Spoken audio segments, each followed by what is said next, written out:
What's up, everybody? This is Kieran Reese, otherwise known as the Obsessed World Scammer of the O.C.G, and hopefully I'm live with Chain Echoes! Last time, we had just gotten the main party together and basically wanted on back up in the sewers.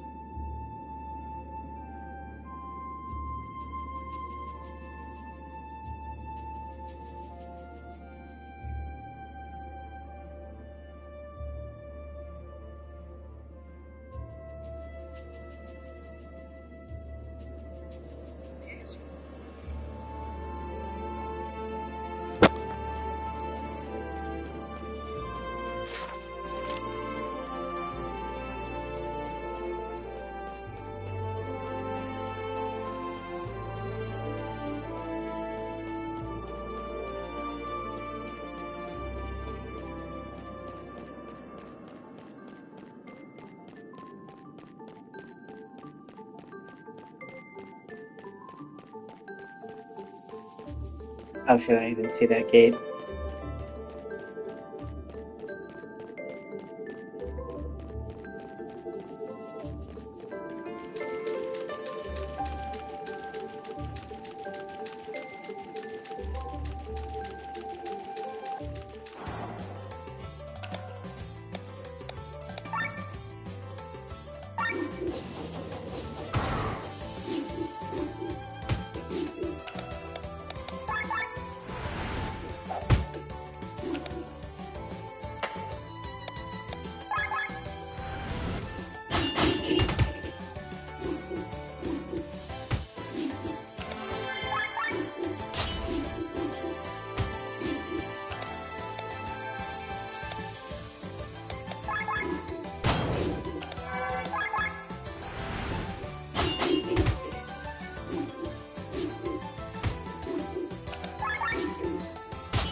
Ah, you bitch.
Something wrong, Glenn? There's a statue in the water. Oh, you're right, and one of the heroes will lean or at that.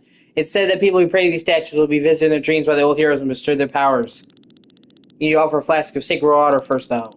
I wonder what the statue's doing down here. Pray, you say.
Shit.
Marianne the cleric.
Sweet.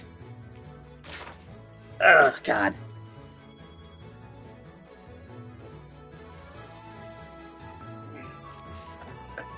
Sorry. Hold on. Oh, I just had to scratch my back. Shit.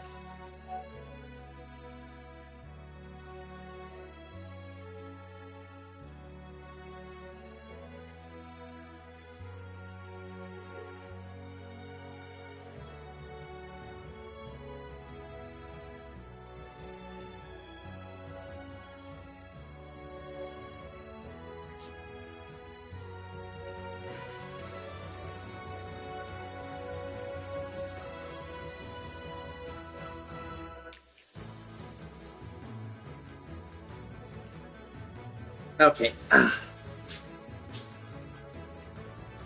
going to try a little closer. Got scooted away. I need to be the precise distance I need to be, otherwise my legs will switch. I heard. I'll be right back to use the bathroom. And then we shall return.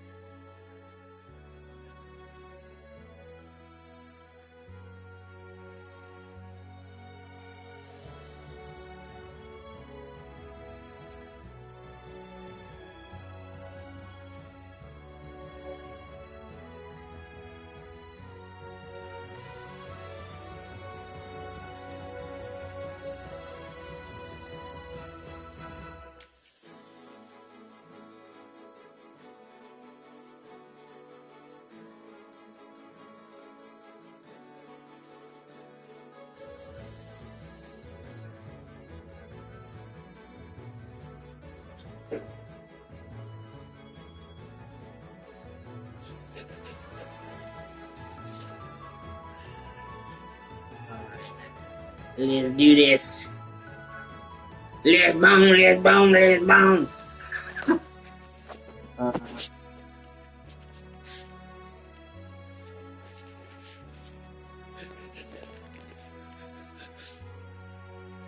Teleportation! Yeah!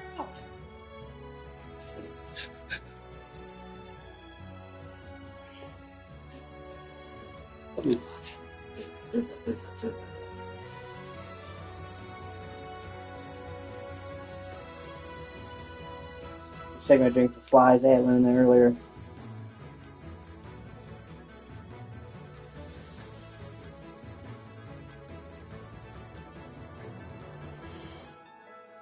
I flipped it. Did you see the labels there? Okay.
Okay.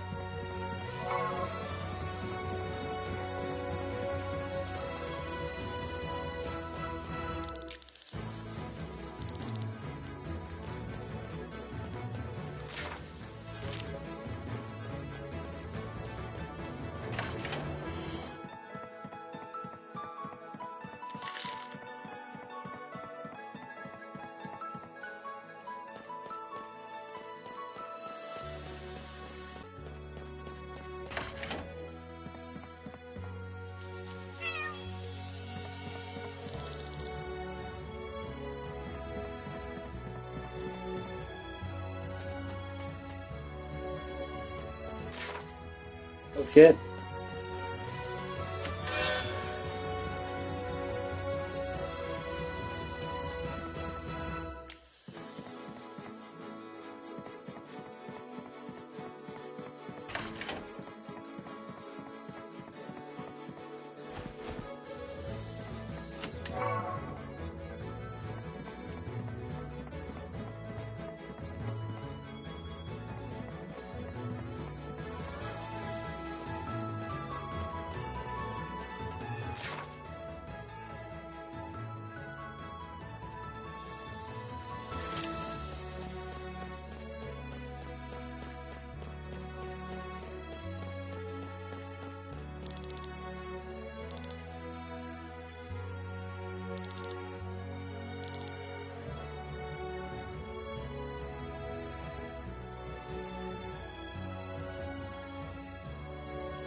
Gonna move you even like a line. Gonna move you.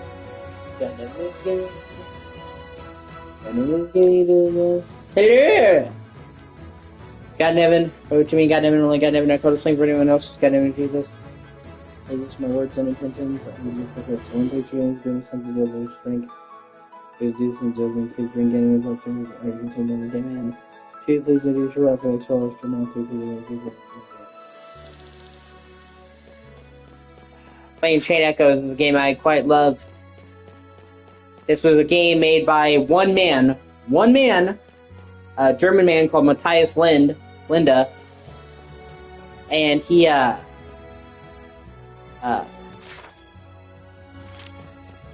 grew up playing these classic 16-bit JRPGs, and he wanted to make his own love letter to them.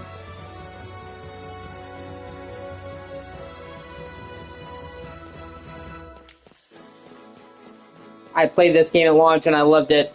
The fact this game was made by one dude is insane.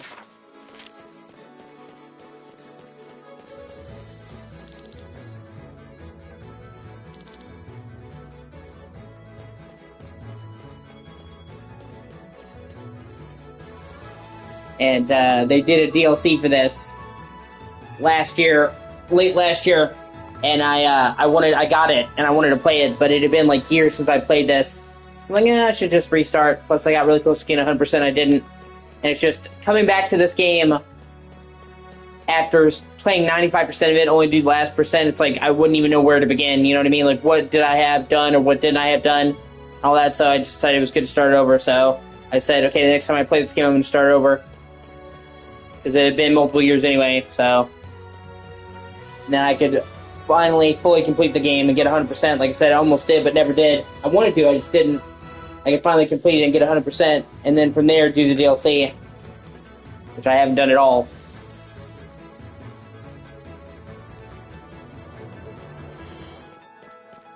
There are some games that you can jump into after not playing them for a while. Like, you can just jump back in, but RPG is not one of them. After so long, it's like jumping back into a television show in the midway of a season when you haven't seen it in 10 years. It's like you have a vague idea, but it's like you're so out of the loop, you know? You should just rewatch the show. RPG is like, after so long, it's just really hard to jump back into an RPG midway through if you haven't played it in a while.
Yeah, you can get crisp and use them.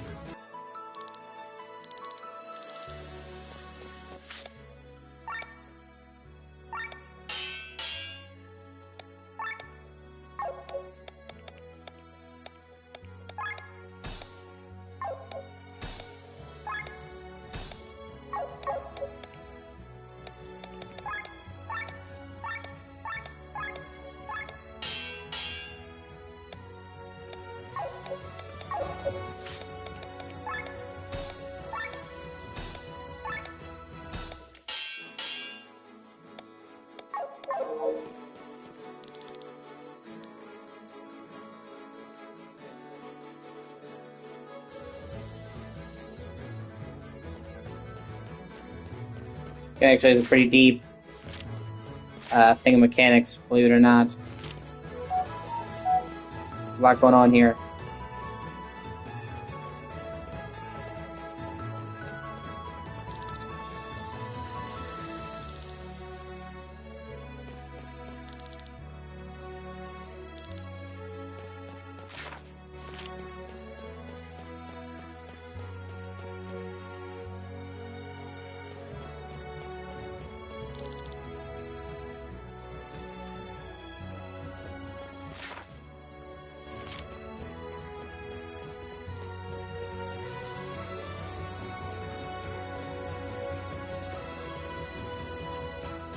Okay. That's the train yard.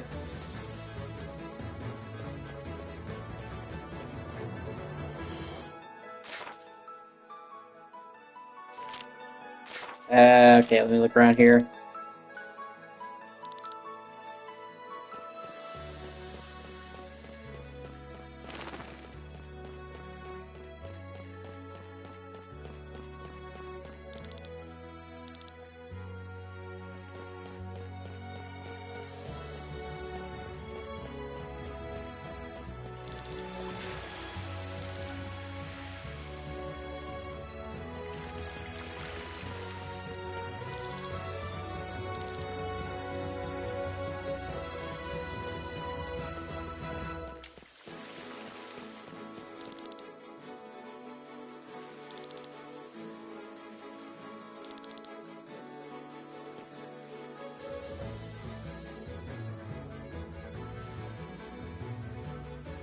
Just checking my drink for flies. I had one fly in earlier. Fucking annoying. It picks up my OCD. I'd take my phone light and I'd put it in my drink and look. Yay me. Oh well, man. Maybe give me Hey, you can get this chick to join you later. It's pretty cool.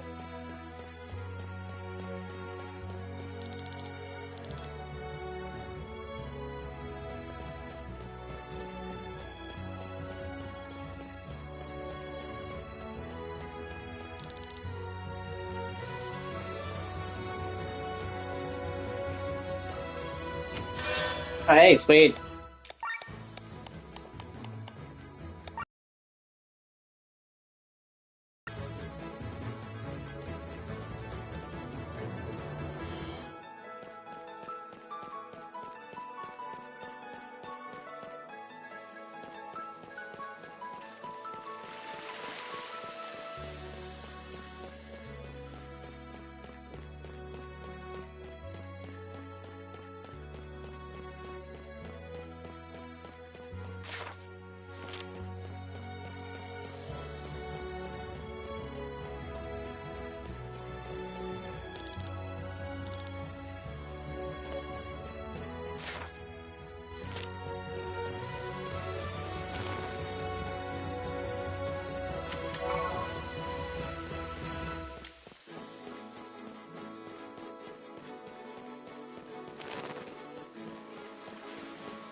This game's world is so well thought out.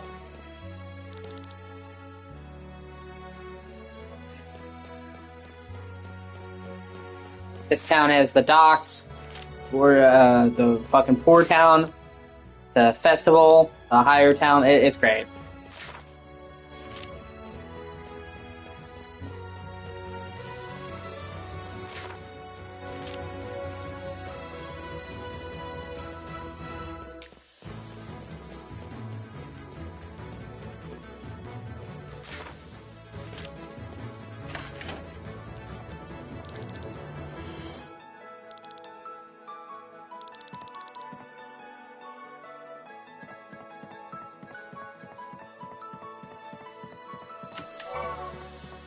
Nice.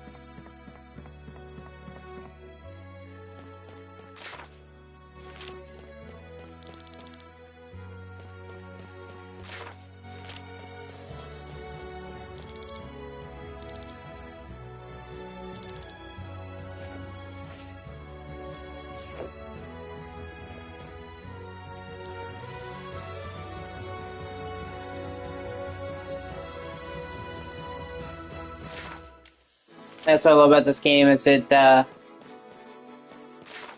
up as like a homage to those old games, but with the benefit of modern game design, it fixes a lot of those problems the older games had.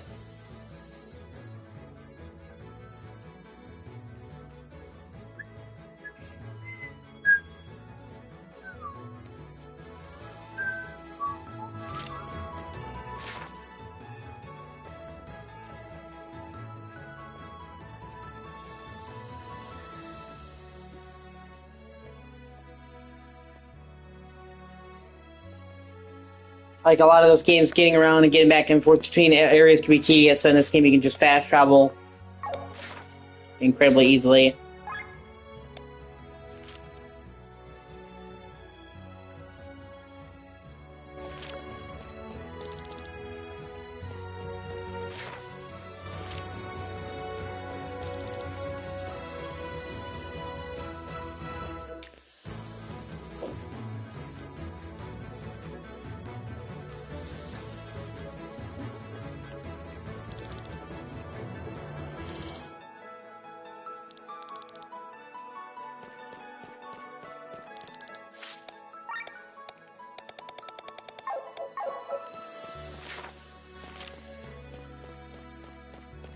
Here's a good dog.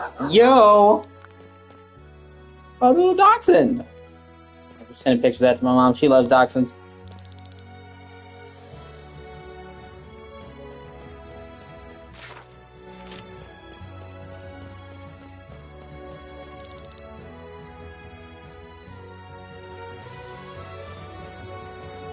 Now we're going to the Adventurers Guild, bitches.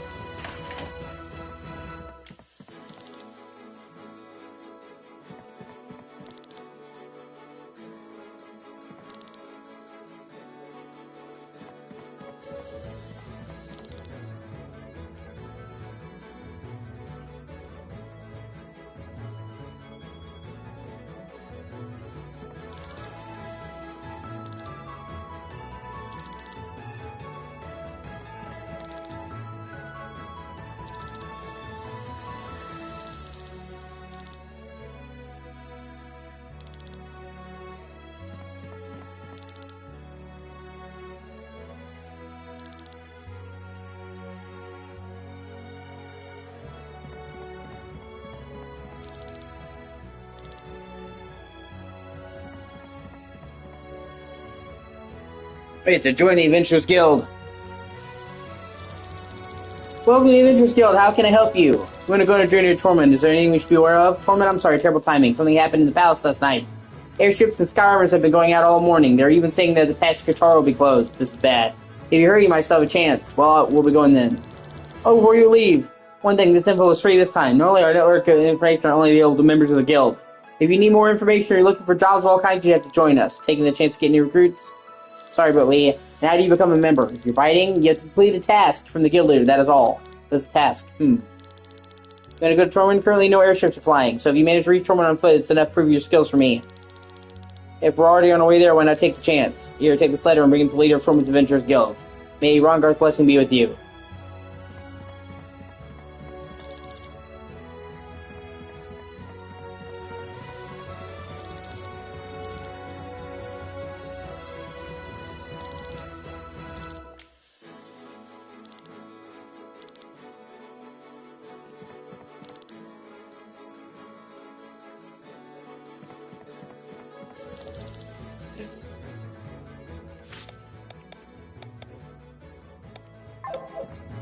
It's kind of cool because everything fits into a giant grid.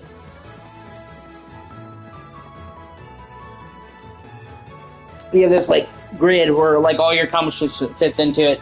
It's really cool because it's like a way to keep track of everything you've done. It's cool, and I make it sound. You'll see what I mean.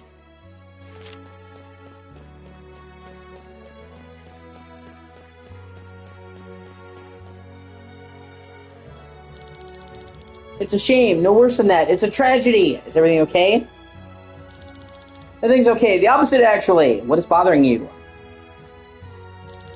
The entire situation. I waited for the right opportunity for so long, and now this. I think you better start from the beginning. I might as well. My name is Vesta, and I'm a cartographer. I've surveyed Nebralia, sailed the Baki, and I've even sneaked into Arnsreich. In my notes, I keep all the important information about Eldorado together. One of the few places missing was Landis. The endless war made me hesitate to come here, but I heard about the teacher a year ago. I can hardly believe my luck. Look around you. Warships are rising, skarmers are patrolling, and the pass to Qatar has been closed. I was lured by peace, only to be greeted by a new war. They've closed the border? That was fast. Yeah. The world in this game has been in perpetual warfare for 157 years at this island. So it's like they've known like such a little peace. And then like a magical bomb going off destroyed a huge part of the area. But none of the three countries could say who it was from. So they all had a ceasefire. So for like the last year, they've all had a ceasefire. And some people are happy, some people are upset because they're so used to war. And so the party's trying to avert all-out fucking warfare again. Because certain bad actors are trying to get a war to start again. The guy in the palace they were just in killed a dude from another country and made it look like it was one of the opposite country. So, like, they're conspiring behind the scenes to create another war. Do not worry, my dear Vesta. Maybe we can help you. Are you playing tricks on me? I could recognize this bassy voice even between a pack of grumpy pirates. It's you, Sir Victor, my friend. Alive and breathing. The last time we met, we've been counting the vineyards in the Free Cities for your book. And if I recall correctly, we didn't get any further than one. If I'm offered a bottle of Arcadian wine, I didn't say no. Now this lightens up my mood a bit. So you really want to hand me a helping paw? I would pay you, of course. You're told we have a long trip coming up, so we might as well help you out a bit. Do you have time for this, Sir Victor? We are paid and the effort is reasonable, why not? That'd be wonderful. You know the Guild of Cartographers often works with volunteers. That's why we have created this reward board. Not only do we want to measure the land, but we also want to learn more about Volandis' flora and fauna. And for this purpose, we put some tasks on this board. If you complete them, you'll be richly rewarded. This is so exciting. I wish you could have come sooner to Volandis. I'd have loved to travel with you. That's nice of you to say. Oh, there's one more thing I have to mention. Come out onto the field with me and I'll explain in detail.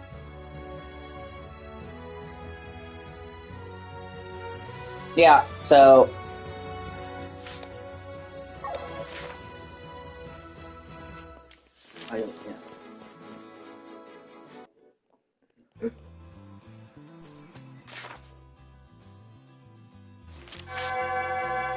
So say you have a reward board. Each area has its own section, and it's full of shit for you to do.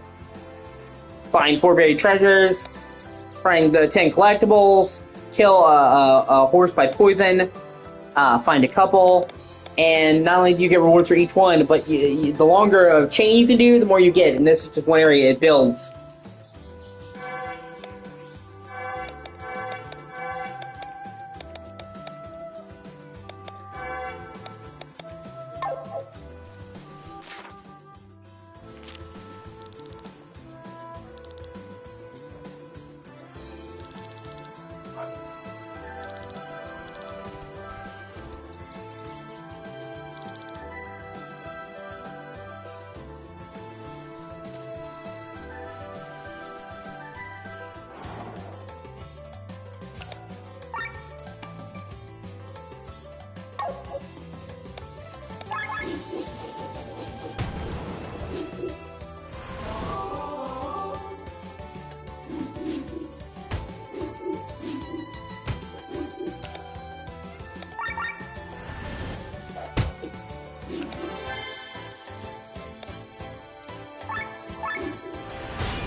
Let me see.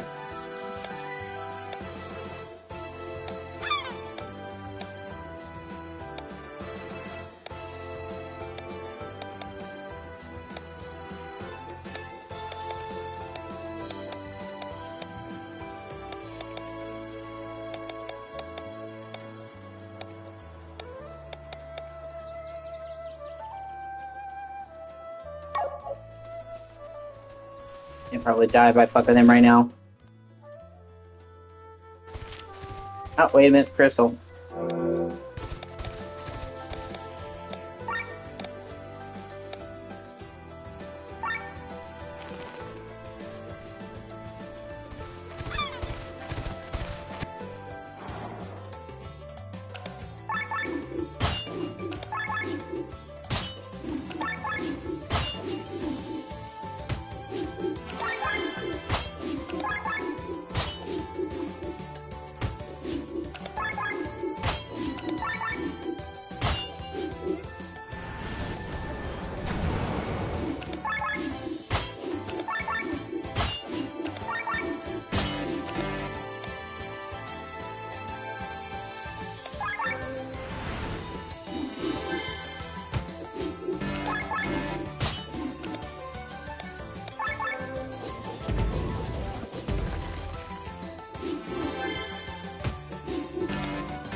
Son of a bitch.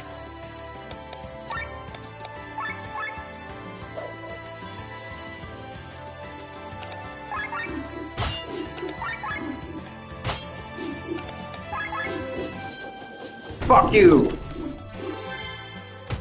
Seriously, you hit her again?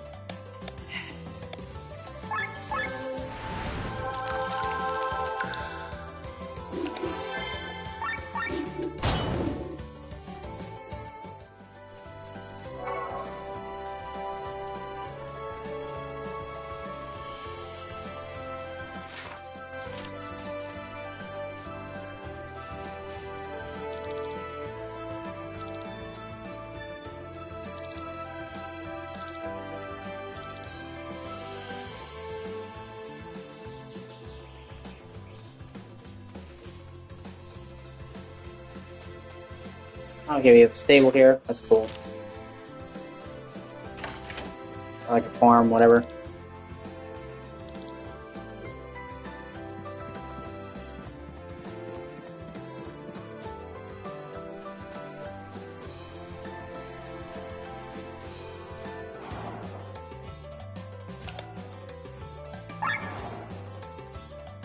E-Nation!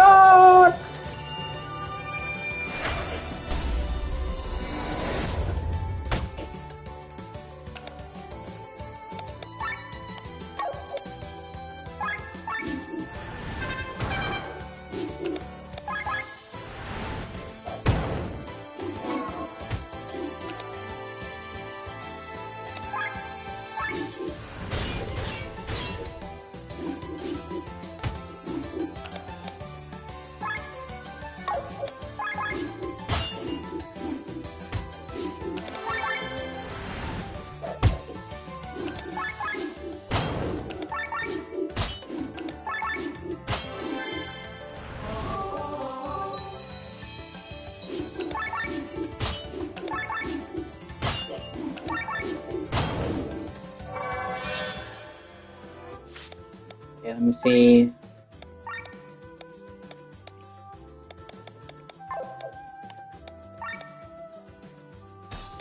Okay.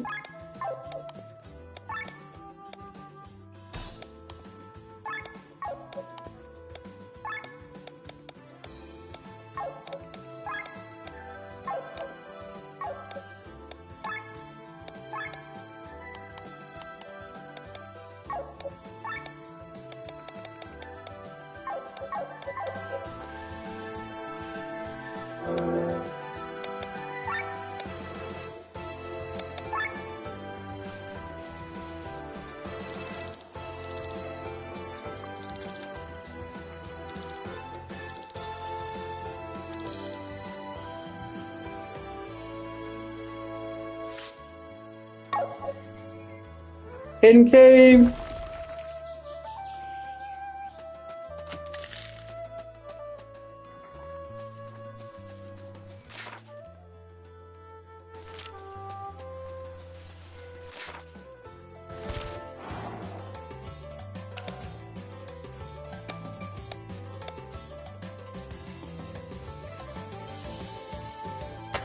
You know what, actually? I can get one of the common achievements right here. I'm supposed to kill one of these fuckers with poison. So, make everybody defend. Ride that fucker out, let him die.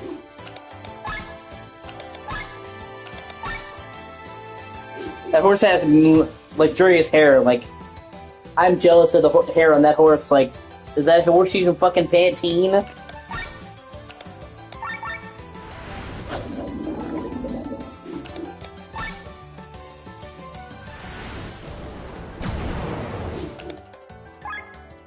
Yeah, actually, hold on.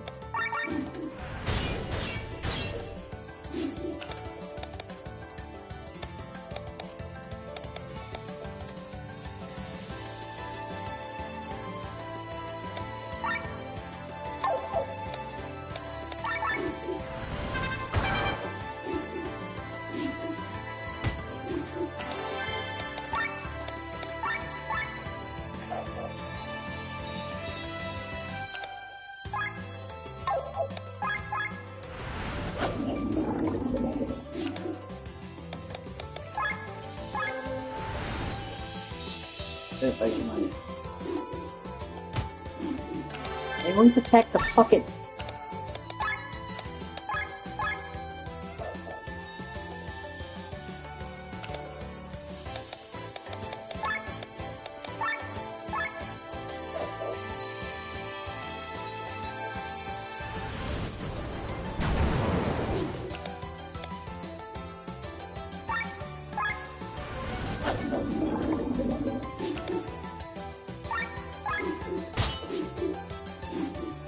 Unfortunately, I picked a much tougher monster than I was thinking. Of course I did. The shiny one means you get better loot.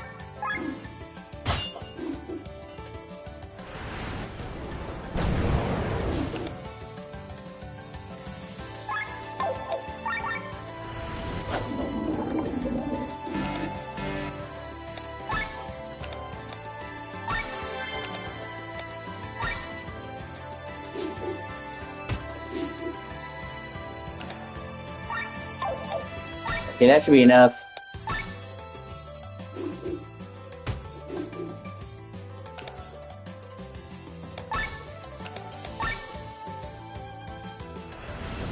Oh, I really hope this cocksucker dies soon.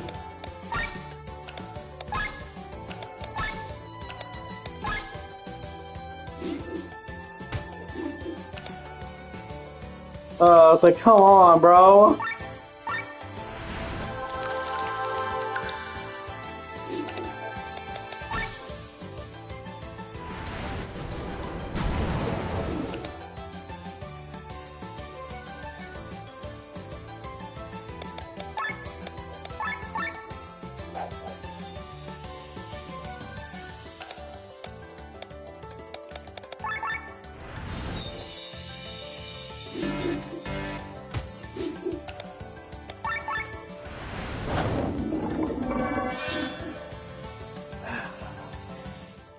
I hit it with a poison chop, but did that count for killing it?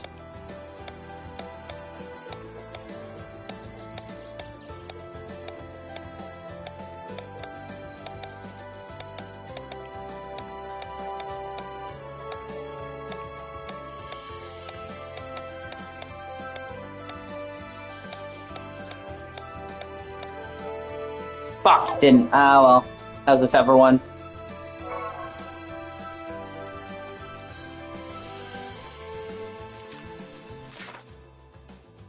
One way or another, it will happen.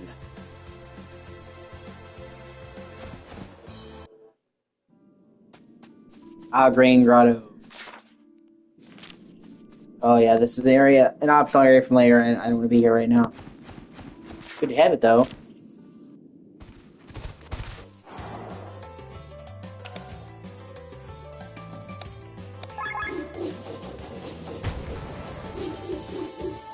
Okay, this one isn't shiny, so...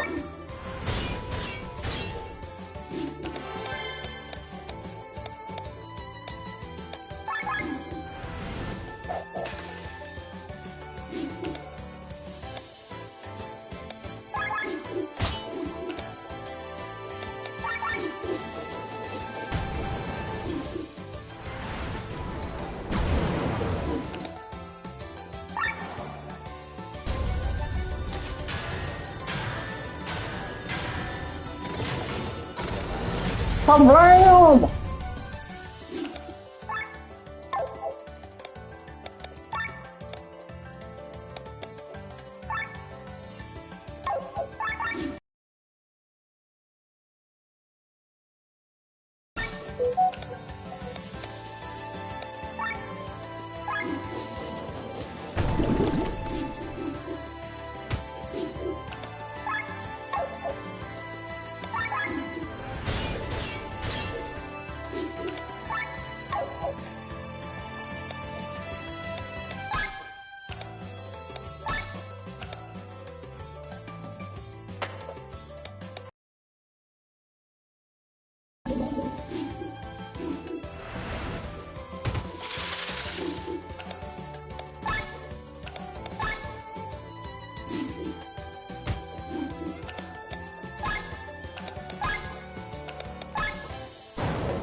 Sweet, got both of them.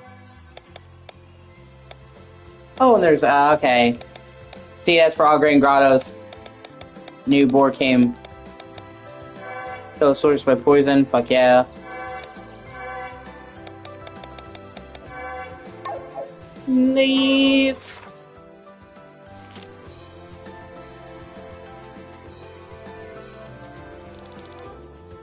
Please help me.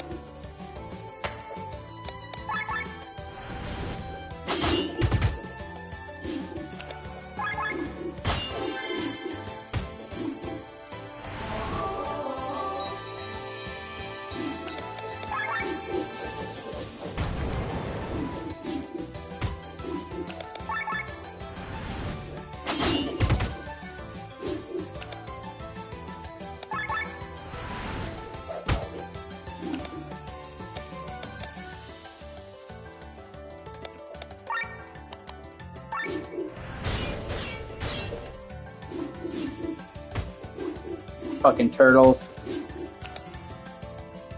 Bunch of turtly bitches!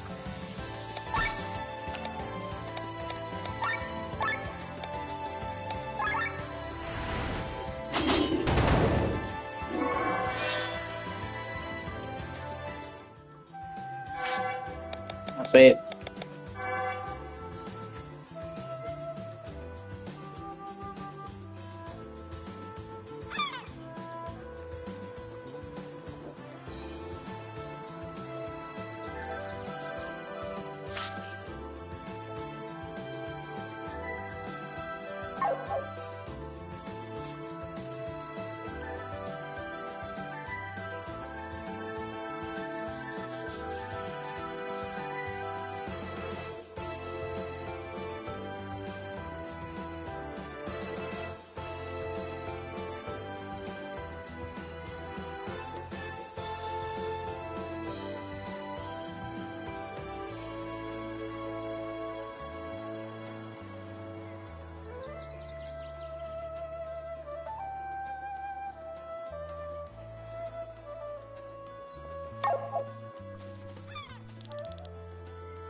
Yeah, people are fucking dumb on both ends of the spectrum.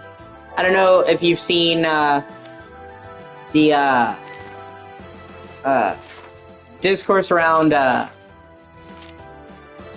Pragmata. I don't know if you've seen gameplay of that, Mary.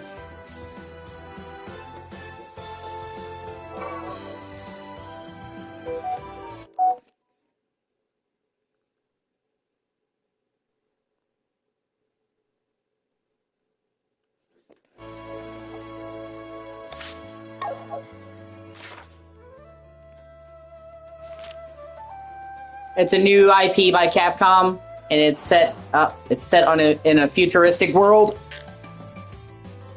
like a futuristic Earth, where robots have taken over the Earth, and all kinds of cataclysmic shit is happening. And so, like this this elite soldier is there trying to save the Earth, while he's helped by this little girl AI.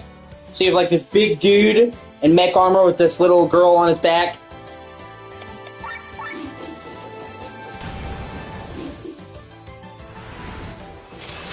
But she's not a regular little girl, she's an AI.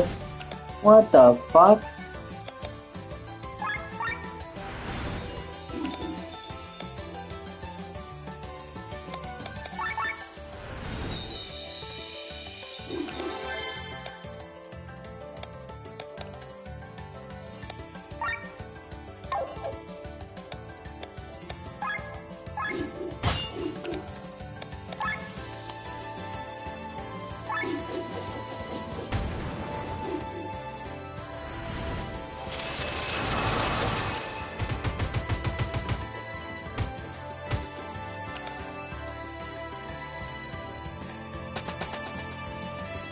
Okay, holy shit. Okay, I might not be able to fuck with that right now.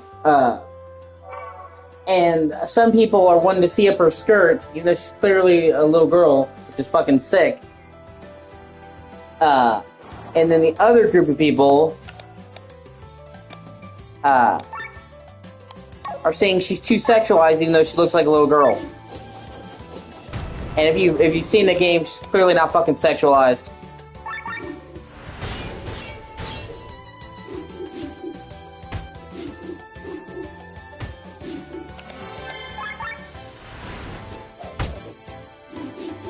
So you have actual sickos wanting to peep up, presumably a little girl's skirt, and then you have other people who are erroneously trying to say Capcom are sick when they're not.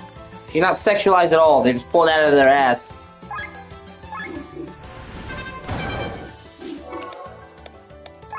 It's like, wow, it's genuinely hard for me to root for anybody in this. You both suck.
If I'm not mistaken.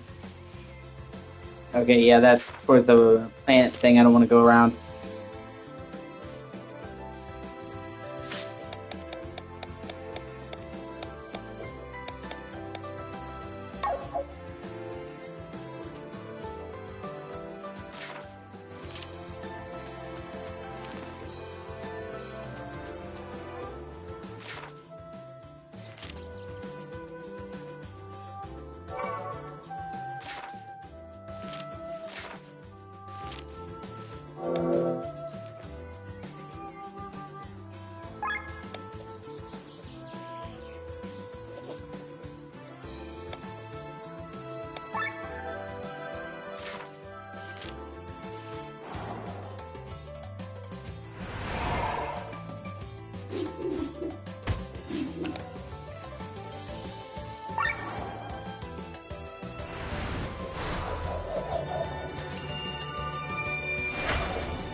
Shit.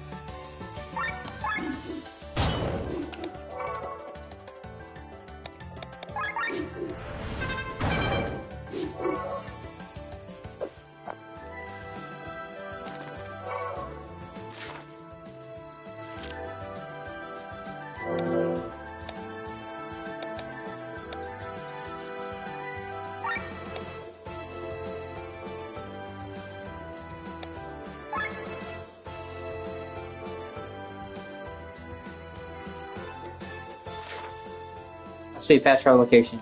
Nice!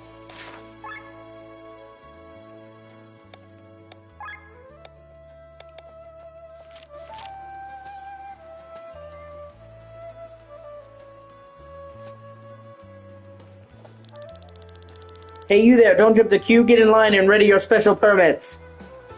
I have a special permit to tell you to go fuck yourself. That's my special permits for, bro. My special permits for fucking your mom. Got him!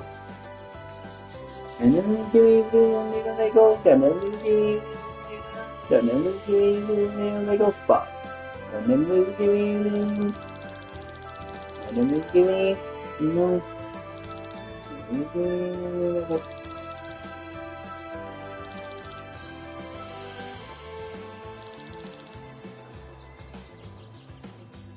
so yeah, they won't let them through because they need special permits. They close off the borders with the upcoming war.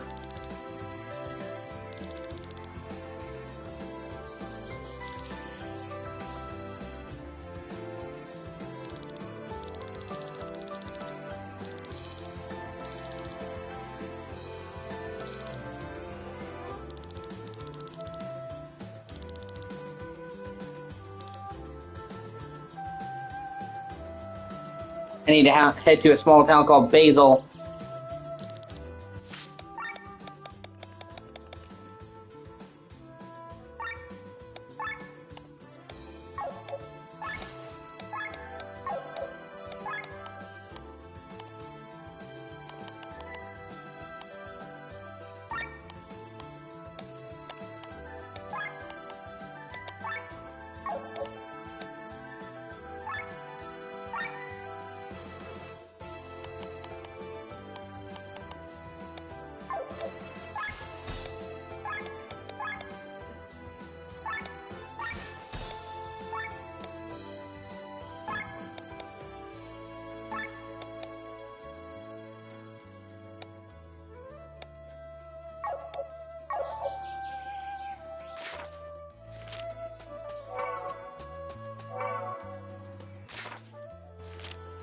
After I stop by the town of Basel, I'm gonna go see, go to the nearby town of Oregano.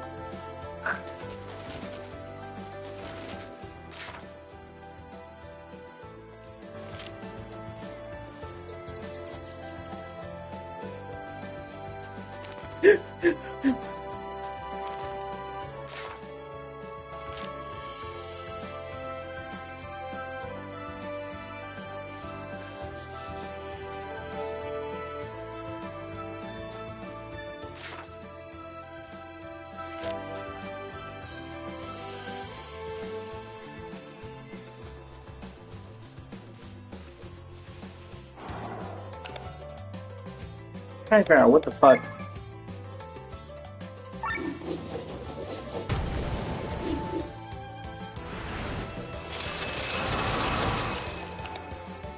You see every.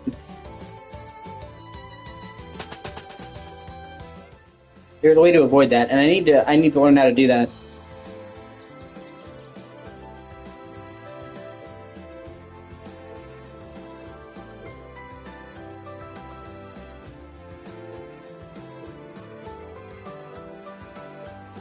And it frustrates me because, like, you know, every time they censor a woman in a game, like, really? You know, like, they'll do a remake of a game and they'll make the females less attractive. Like, seriously?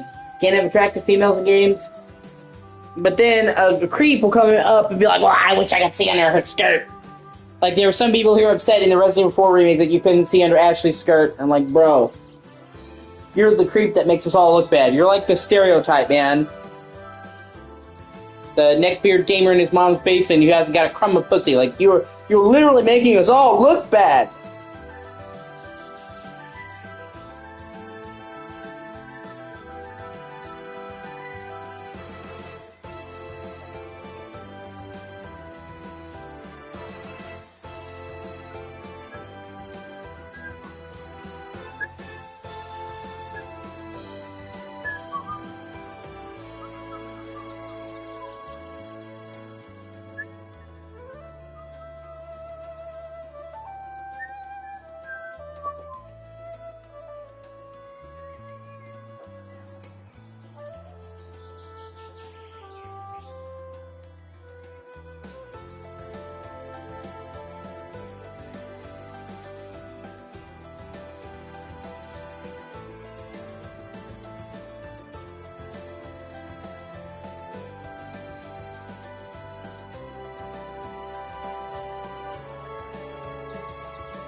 Okay.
Ew!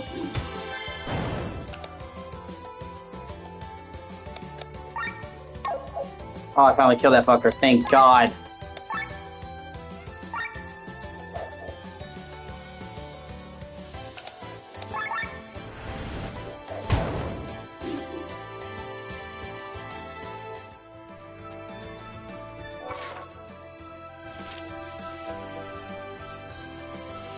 Hey, sweet.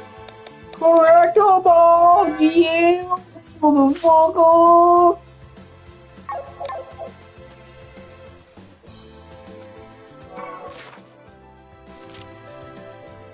It's really cool because in the second half of the game you get a mech that you can get into, and it has different combat suit, different combat for one, but it can fly above on a higher plane and go over water, so it allows you, all these areas have all of these regions have places you can't get to the first visit, and you come back with the mech and you can, but they made it so that you think, oh, I have the mech, why would I ever get out on foot? They made it so you have to be on foot.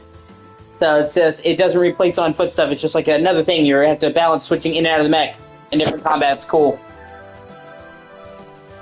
And it's cool to be able to return all these old regions that have new places you can get to with the mech. You couldn't, like, this lake. You see how there's like an island right there in the middle of the lake? You're like, how the fuck did I get to that? With the mech, you fly over the water to the island.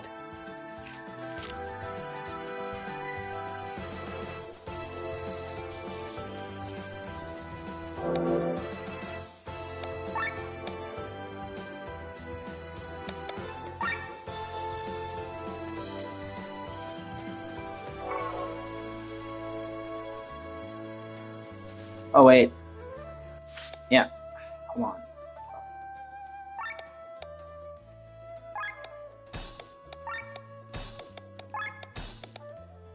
There's a requirement to beat these crabs as Glenn.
Oh no, fuck.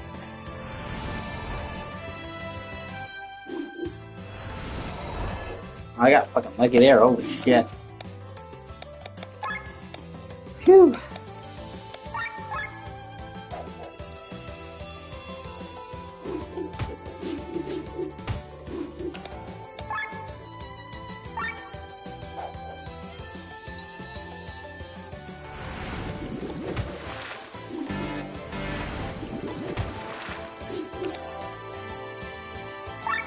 Oh, hopefully this will work, otherwise I'm fucked.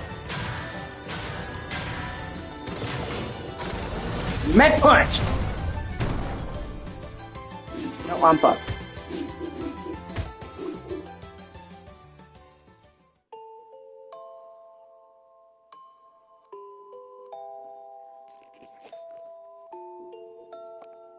Oh, let's me retry the battle.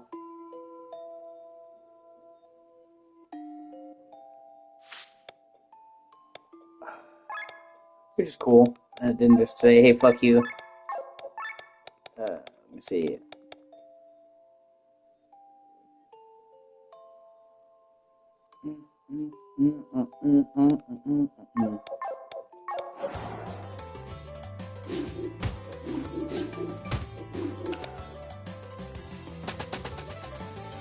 I just have to do this later. I'm not strong enough to beat them with just the one dude.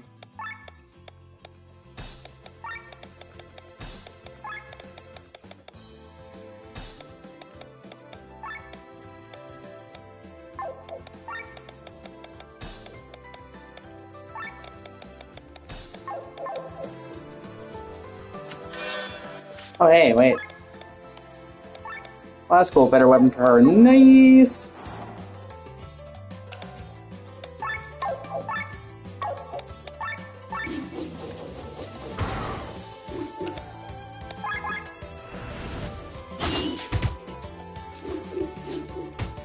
Fuck you, crabs! Mr. Crab looking ass. Ahoy, me boy! Oh, fuck. That is like the weirdest sentence I think that anyone has ever fucking said when they came in my chat, man. But it's good to see ya.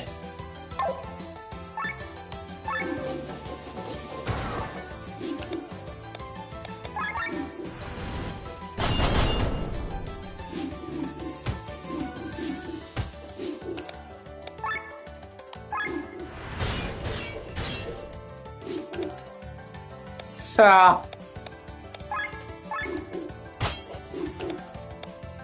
I think you're just trying to basically show people how overpriced it is. Which I get. For middle school girls, yeah. Well, not anymore. I think his day is kind of past. But yeah, I remember when everybody, I mean, he was so popular back in the day. It was actually kind of shocking how popular he used to be. I was that baby, baby, baby, oh.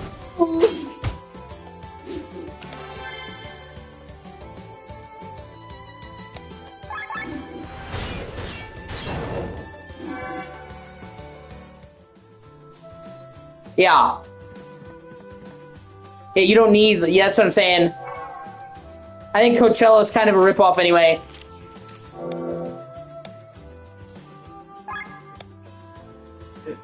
It's everyone I've said has said that it's overpriced as fuck.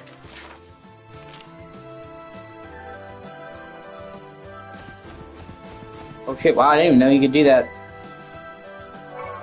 Secret area! Yeah.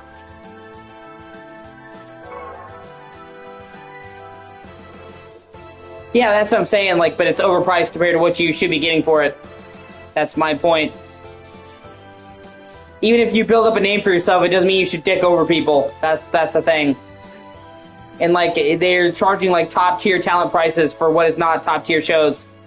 I tell you what's crazy is fucking Kim Kardashian. Kim Kardashian taking her 12-year-old daughter to Coachella. Like, fucking really, bro? Like,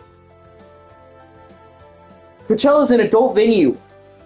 People are high off their ass, doing drugs, drinking, you know, it's an adult fucking party. You should be taking your 12-year-old kid to fucking Coachella. Like, and, like, everybody clowned on Kanye West.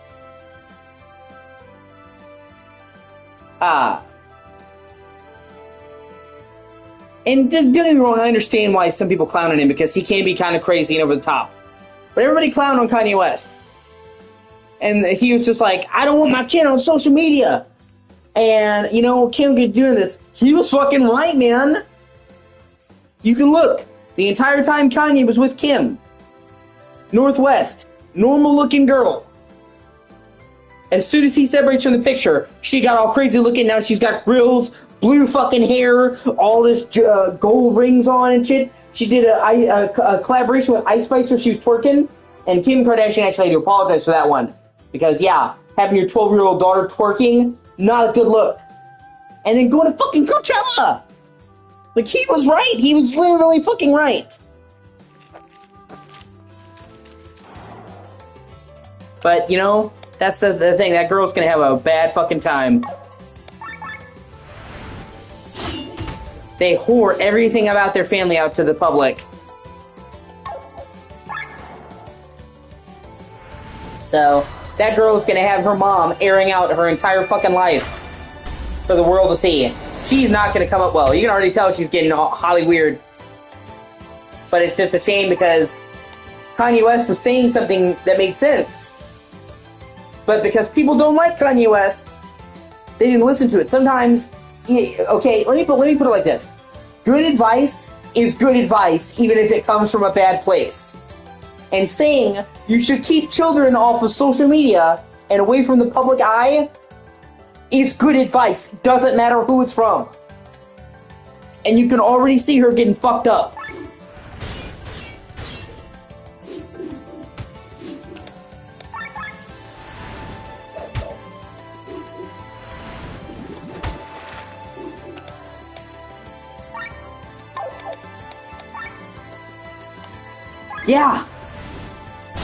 Yeah, and see, I don't really agree with that either. But at least he had his mom looking out for him. Even if I think he should have waited until he was a little older, he at least had somebody looking out for him. Like, have you seen Justin Bieber's mom? She was super smart. She kept him away from drugs. She kept him away from alcohol. She looked over his contracts and made sure they weren't fucking him over.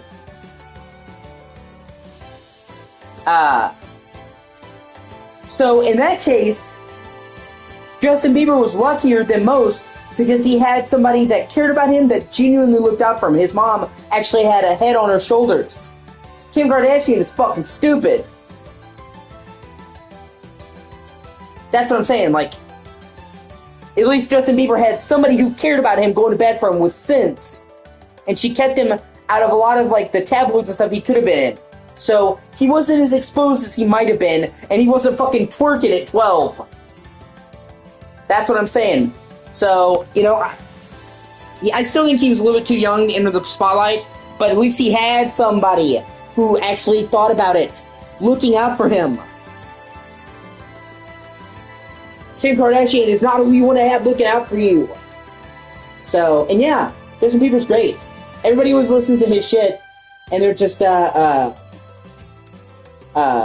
go by Baby, and they're like, oh shit, it sucks. First of all, even if you hate Justin Bieber, he's genuinely musically talented. If you've ever seen, like, his first videos when he was 12, singing Brian McKnight, he can fucking sing. Second of all, he's done some music that's great. I really like some of his songs. Cold Water, one of them. Everybody gets high sometimes, you know. It's how we learn and how we grow. And if you... Oh, I'm trying to remember. I used to sing that song all the time. It came out when I was working... And if you feel you're sinking, I will dive right over into cold, cold water with you. Or Love Yourself. Dude, that's just a fucking banger. That's what I'm saying. Even some of his emo shit, man. Yeah, that's what I'm saying. Cold Water's great. I love Cold Water. I have that on my phone right now. Yeah. I won't let go. Boom, boom, boom. Boom, boom, boom, boom, boom, boom. I'll be your lifeline tonight. Yeah, like I said, I'm not gonna. I actually like Justin Bieber shit, or even some of his baby era stuff. Beauty and a Beat, which you're talking about Coachella. He did, you know. All I need is a beauty and the beat. That's what I'm saying. I people who hate on Justin Bieber, you know, he's genuinely musically talented. And there's like a bunch of musical pop stars that you could hate on. They're like, nah, they're not that talented. He is genuinely talented. So he has more going for him than 90% of other fucking artists of his age. Same with Miley Cyrus.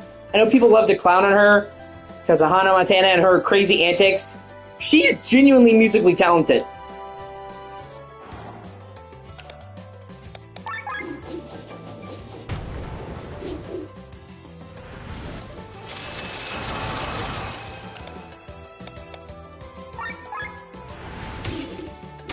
Miley Cyrus.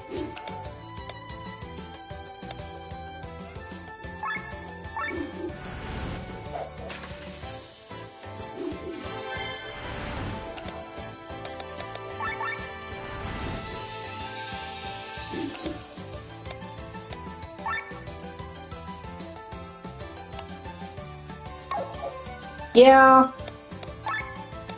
She's kind of getting herself out of the whole fucking... Yeah. Well, you know, in that case, I kind of don't blame her. Yeah, probably. She's slightly older than me. And I'm gonna be 30 next month. I turn 30 May 18th. So I think she's a year or two older than me, so yeah, she's in her early 30s. So yeah, she's probably coming out of that hoe phase. But she was forced by Disney to have this wholesome image for so fucking long that I can kind of understand when she came out of it, she probably overcorrected, you know what I mean?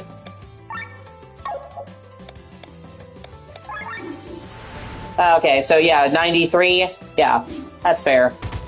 Yeah, I can understand, you know, she's an adult. She probably is regretting her shit.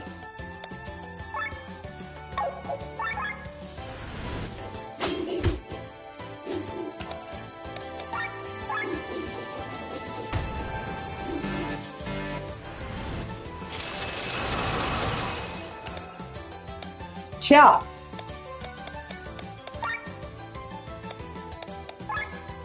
Yeah, I mean, the hoes are great for getting fucked.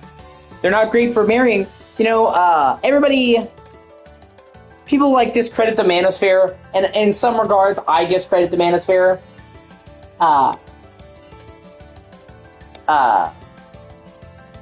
Because they kind of gotten overboard with the incel shit.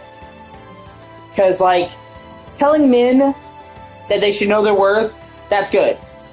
Telling men that they shouldn't be slaves to women and they should respect themselves, that's good. Saying fuck women altogether, that's not good.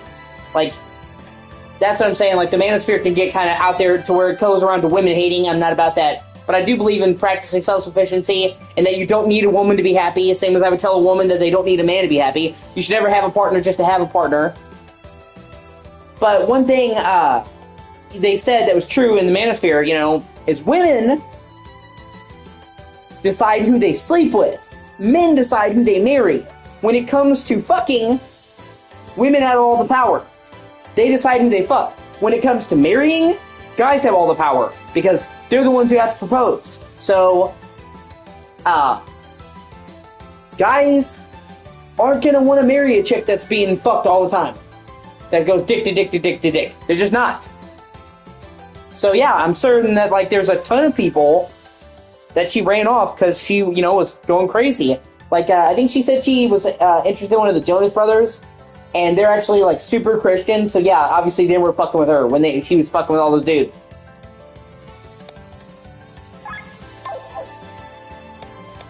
But, we make mistakes, and we grow out of them. I know some people like to say, like, all these women, they're ruined forever. Nah. People make mistakes that can grow. And it's like, you need to realize that people can grow out of it. And if you see Miley now, she's clearly grown out of it.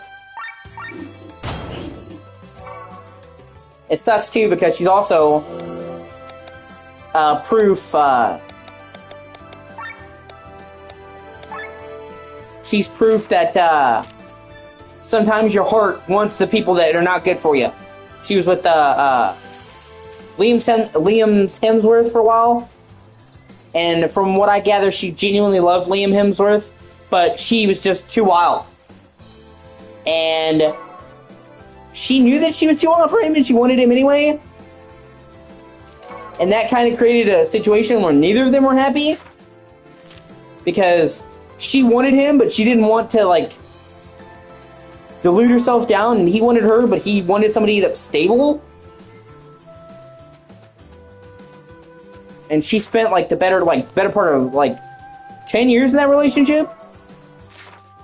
And it's like, she genuinely loved him, but it's like, dude, you're just sometimes... late 30 and early 40s, when you're still out. Yeah. Yeah, dude, okay, well, to tell you the truth, dude. To tell you the truth, I've never been... a big, well, I wouldn't say hoe, because I'm a man. I've never been a big man-hoe, or as they call it, a pussy marauder. It's a funny term. I've never been a big, ladies' man.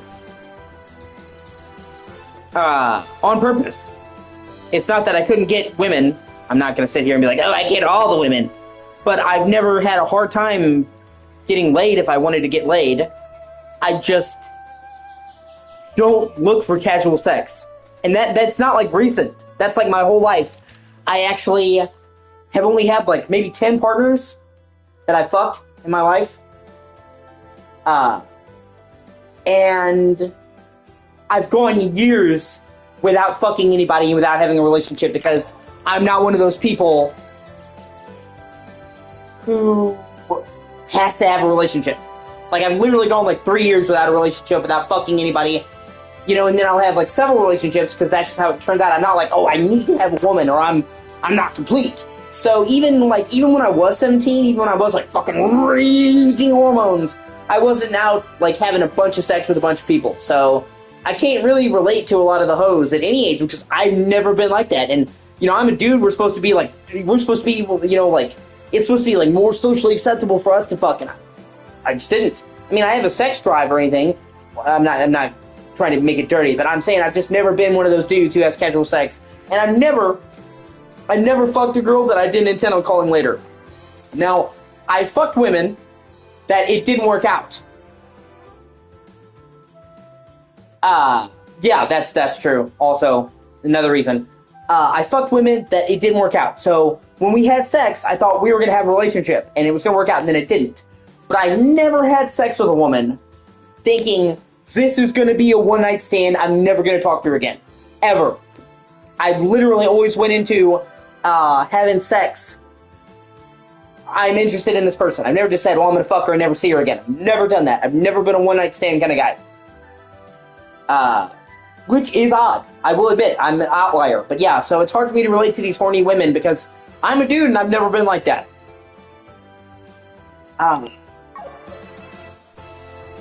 And, I've had sex with women on the first date and then continued to have a relationship with them. So, like, there are other guys who, like, as soon as they hit it, they quit it. No, it's not been me. Like, literally, I've had sex with a woman on the first date, and then I dated her for several months, years. So, I'm not one of those guys either. But in that case, I wasn't planning, like, oh, I'm going to hit it. It just worked out that way. And, yeah, I don't know. I don't talk about my sex life. I never do. I'm a gentleman. Even in the locker talk, you know how, like, some guys, they'll be like, oh, I fucked this chick. I never do that. I never do that. I've never boasted. I've never talked about sex. Like, even now, I'm giving generalities. I'm not saying specific things or anything like that, just to say, like, I'm not, like, the type of guy to go chick to chick to chick. I've never boasted or shared information about women I fucked. So, even my best friends that have known me for 3 or 4 years, you can ask them. I've never talked about my sexual relationships or people I've dated. And if one of my guy friends, even a guy friend I'm close to, said, did you fuck her? I'd be like, it's none of your business. So, I'm old-fashioned in that regard. I don't fuck a lot of people, and I don't talk about it.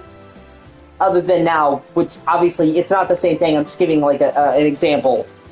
But yeah, so I can't really relate to those thoughts.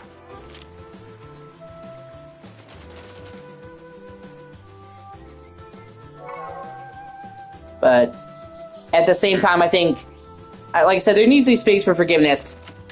I can understand, you see a woman and she's fucking dudes left and right. Probably, I probably don't want to date you. But it's like, then if you see a woman and that, like, in her 20s she was getting fucked all the time and now she's, like, not doing that, everybody deserves a second chance. You know what I mean? Like, because you fucked around, like, when you're younger, you're, like, tainted goods. I don't believe that either. Like, you listen to people like Andrew Tate, and they're like, once a woman has fucked a bunch of dudes, she's useless forever. It's like, no, I wouldn't actively date a woman that was getting passed around. But if a woman was like, yeah, I used to be slutty and I'm not anymore, but okay, we all grow. Did you do stupid shit when you were younger? I sure as shit did stupid shit. Which I said shit like 5 times, but yeah, I did a lot of stupid stuff as a kid. Okay, we can't all be held accountable for stuff we did when we were younger, man.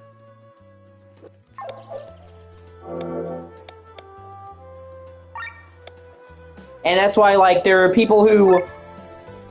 chimerism? No, I haven't.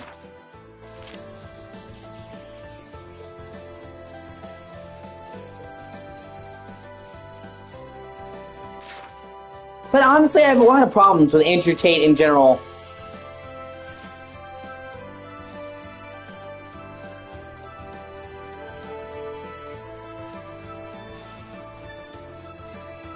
Okay. Alright.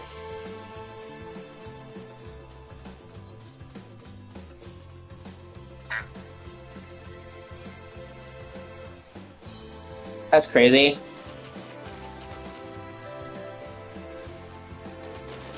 I have to look into that.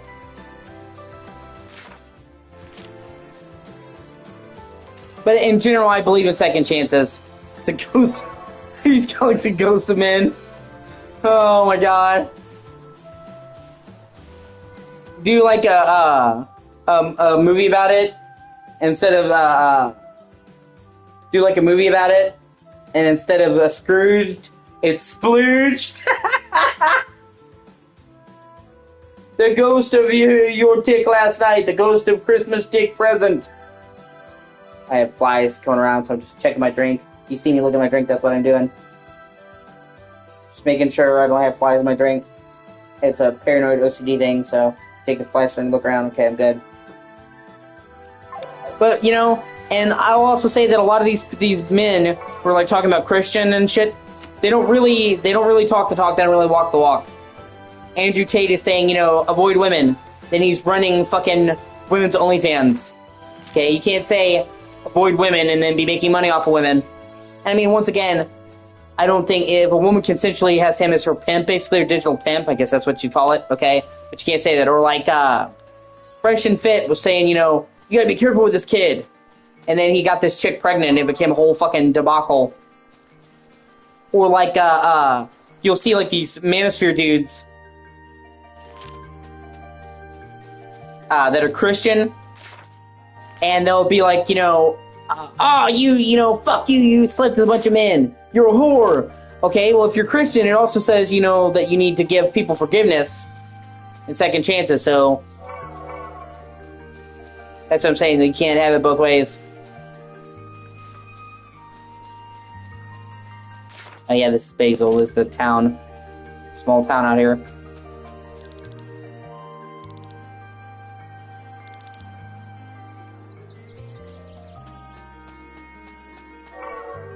I'll show you this fast travel crystal here.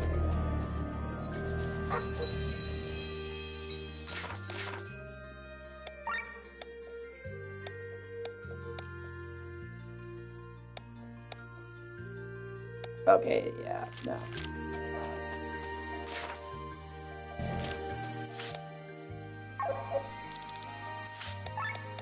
I love this game. This game was made by one German dude. Literally, all this game except for the music was made by this German dude called Matthias Lind.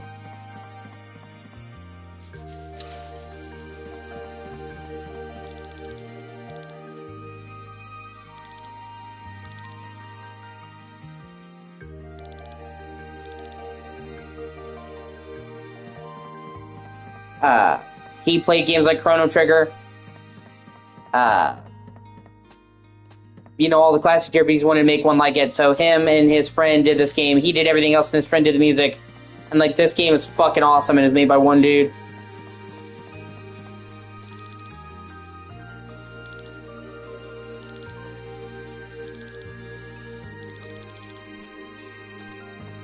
So, this is one of those games that I played on Game Pass. It came to Game Pass at first, and I played the first, like, 2 hours of this game, and I'm like, I love this game so much. I've got to own this game, and I stopped playing it and bought it on PlayStation. So that's my streaming platform of choice. I love how you can actually move through the wheat and see the wheat moving. It's cool.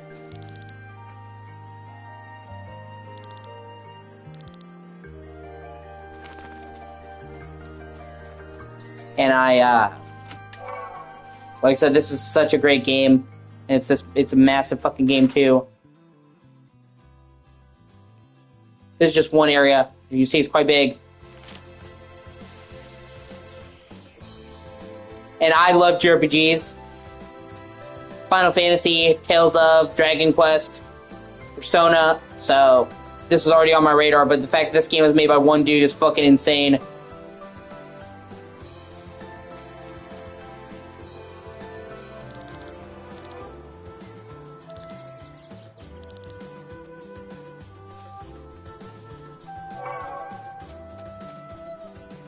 Hidden cave! Nice!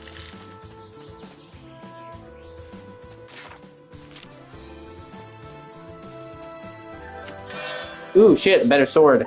Fuck yeah! Oh yeah, baby!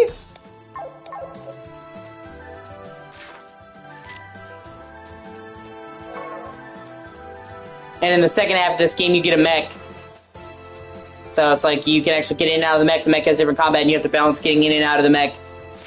And like, so like, I was telling Mary earlier that like you get the mech and you can go over all these different places, like all these rivers you can then cross. Like, see the island and the lake, you can't get there at first. You're like, how the fuck do I get there? Oh, the mech can fly over the water. Oh yeah, baby. And then in the second half of the game, you actually start building your own base, and you recruit it and build it up from nothing. It's fucking great.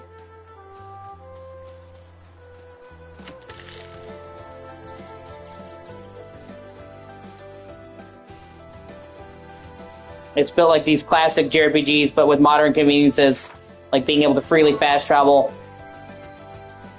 So it's got all the good parts of modern games with the charm of the old games.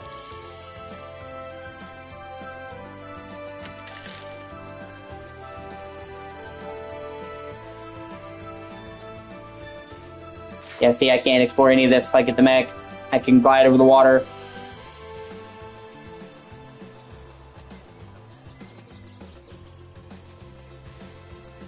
Aha! At least I got the treasure.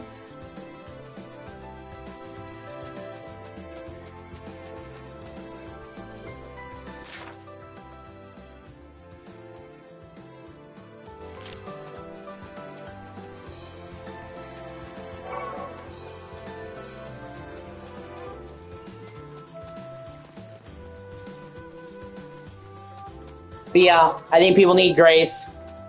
I think people need forgiveness. Like, people judge other people too harshly. We all make mistakes. I've done a lot of things in my life that I'm not proud of. And I've learned from them and I've become a better person. and a lot of people wouldn't even give you that chance. And that's what sucks. Like, people make mistakes. Just because somebody has made some mistakes doesn't mean they're just totally irredeemable. I mean, some people are fucking evil, don't get me wrong. But I'm saying most of the time, people make some mistakes does not make them an entirely bad person, and people can learn and change. Aha. Sweet.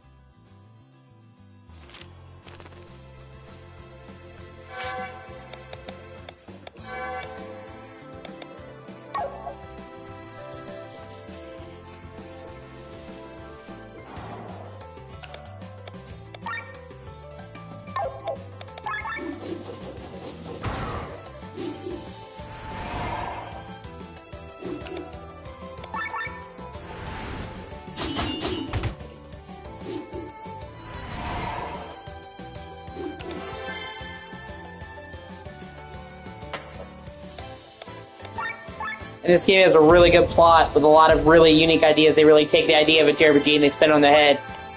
When you first start this game, it seems like a generic RPG storyline, but it's really not.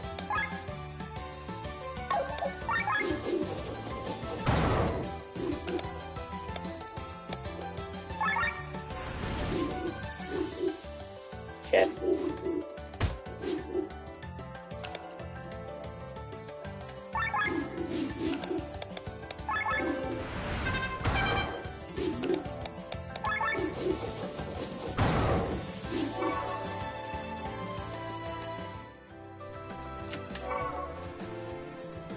I love how you do the battle seamlessly on the same field that you explore in, and how quickly you transition in and out of battles. It sounds like a small thing, but how quickly you transition in and out of battles can make or break an RPG. Like, I like Persona 5, but in Persona 5, you do this animation every time you would enter and exit battle, and it got on my fucking nerves. Because you, like, see it 1,000 times. Like, oh, it's cool the first 5 times.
Fuck you, crabs!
And there's so much to explore in these areas off the beaten path. That's great.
Hold on. Here we go.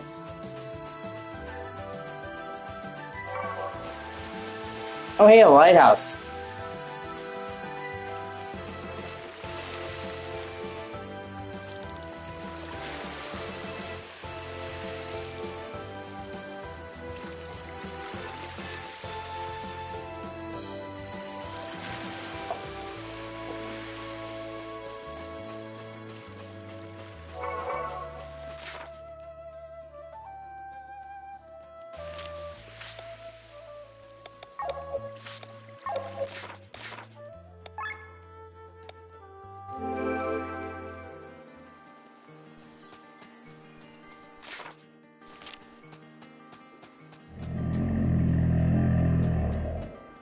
Yeah, they have giant cats to transport goods.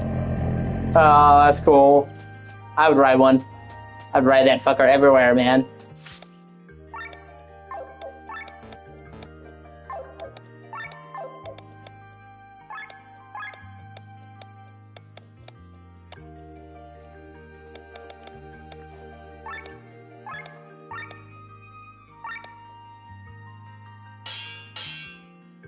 Yeah.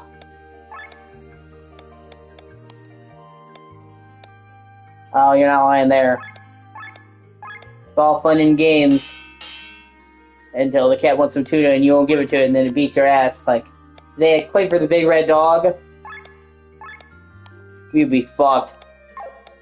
And Clifford the big red cat, we'd be so fucked.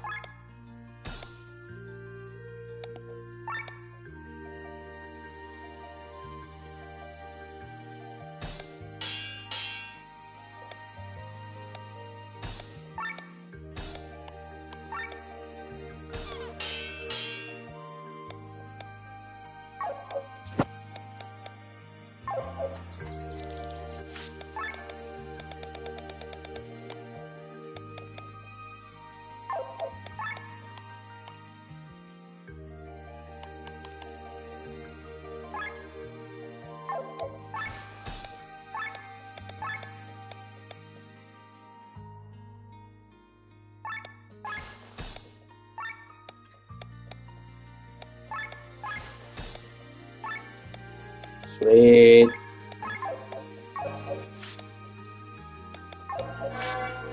Everything you do fits into a grid. You have a really cool metric to check your progress through the game.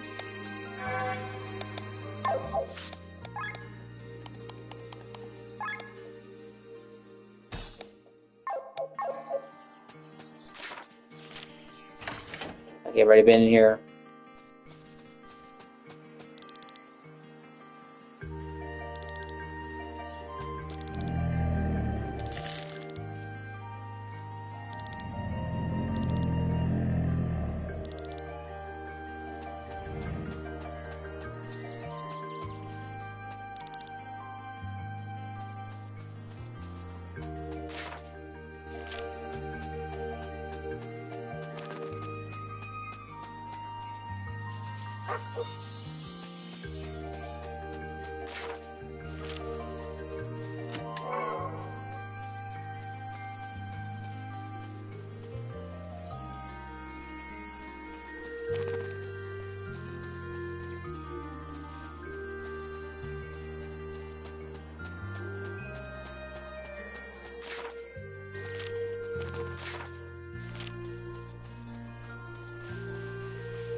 shit. Ooh, better piece of armor. Hell yeah.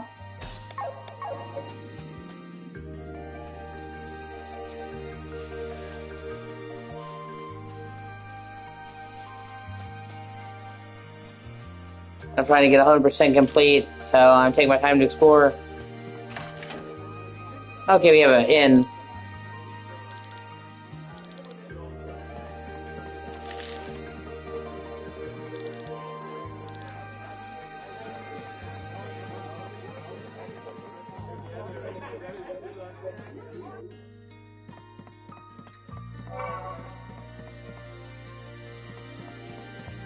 And see, that's what I'm saying, like, you have this is just one region in this game.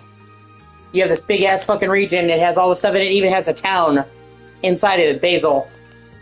And this town isn't even a main town, but it still has all these buildings, a farm, an inn, a pub. And that's what I'm saying, many of these regions in this game are huge like that and have all these different areas to it. And then, like I said, once you get the mechs, they can fly above water and stuff, but they can also go one level higher. So there's a vertical area element to the areas that unlocks later once you get the mechs.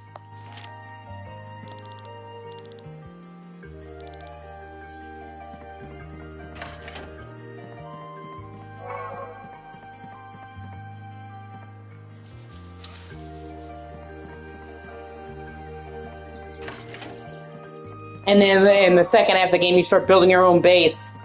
And it's like a big-ass fucking island you start building.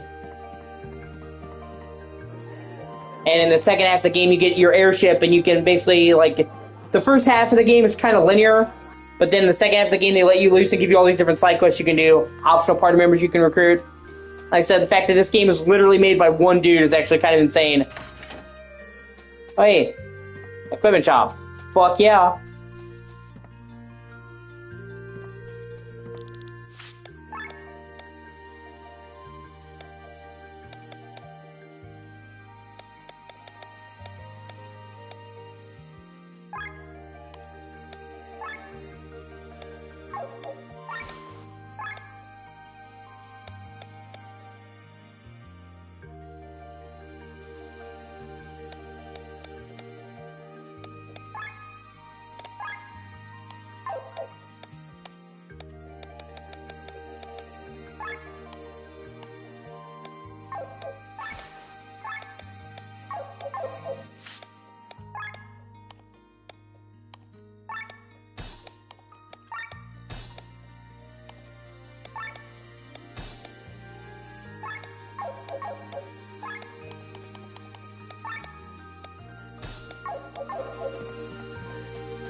Hey, a better bow.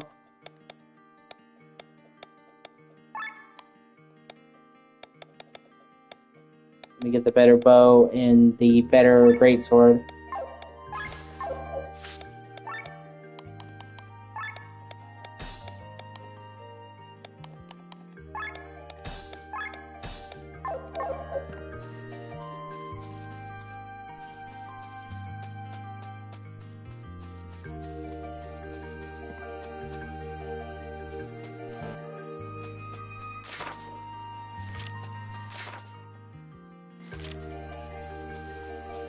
They close off the border because of the upcoming war, so I'm coming here to get a border pass.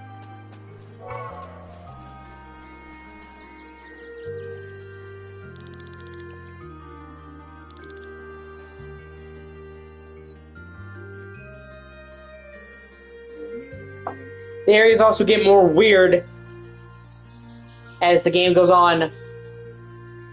This area is pretty typical for a fantasy game, but like later on you go to a place that's like floating in the sky and based off of Eastern mythology, and there's another place where it's like a magical bomb drop there, so it's like a nuclear fallout of magic. This is really early on in the game.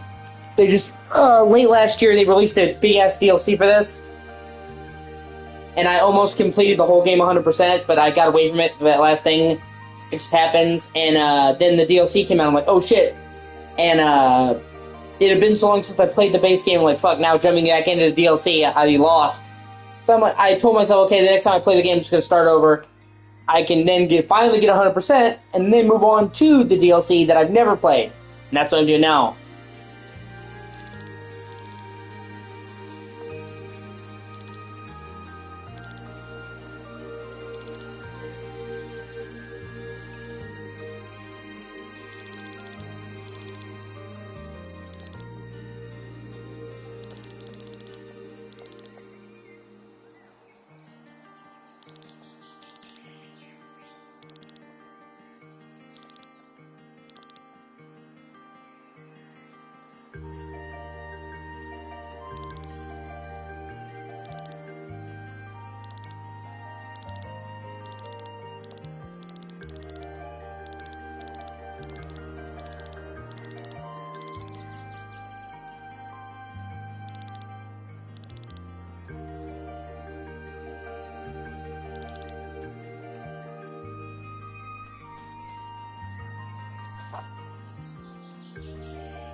Like I said, this is literally a guy who grew up playing these games as a kid. Chrono Trigger, Final Fantasy, and he wanted to make a game like this. And so, he did. And it took him 7 years because he, had no gaming experience and he was working a full-time job and he did this part-time. So the fact that one man managed to make this awesome game in homage to his childhood favorites while working a full-time job is nothing short of fucking awesome. Because like I said, I played indie games with like a full studio that aren't as great or ambitious as this game. That was made by one guy in his spare time. So I mean, you know, like, one guy is impressive enough, but doing that literally with time when you're not working is fucking insane. He also did the English translation, and it's not perfect. There's some English here and there, but considering that he did the translation and he natively speaks German, he did a damn good job.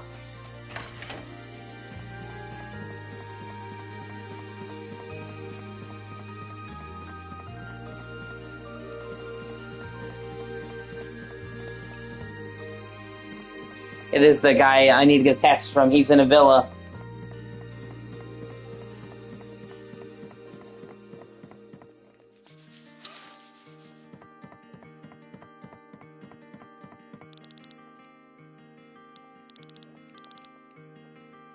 But yeah, like, this game is so great because it has that old school charm, but it has so many modern conveniences, like them giving you a check mark showing you which NPCs you haven't talked to, a map, an easily accessible map, easily accessible fast travel, shit like that. No grinding is needed.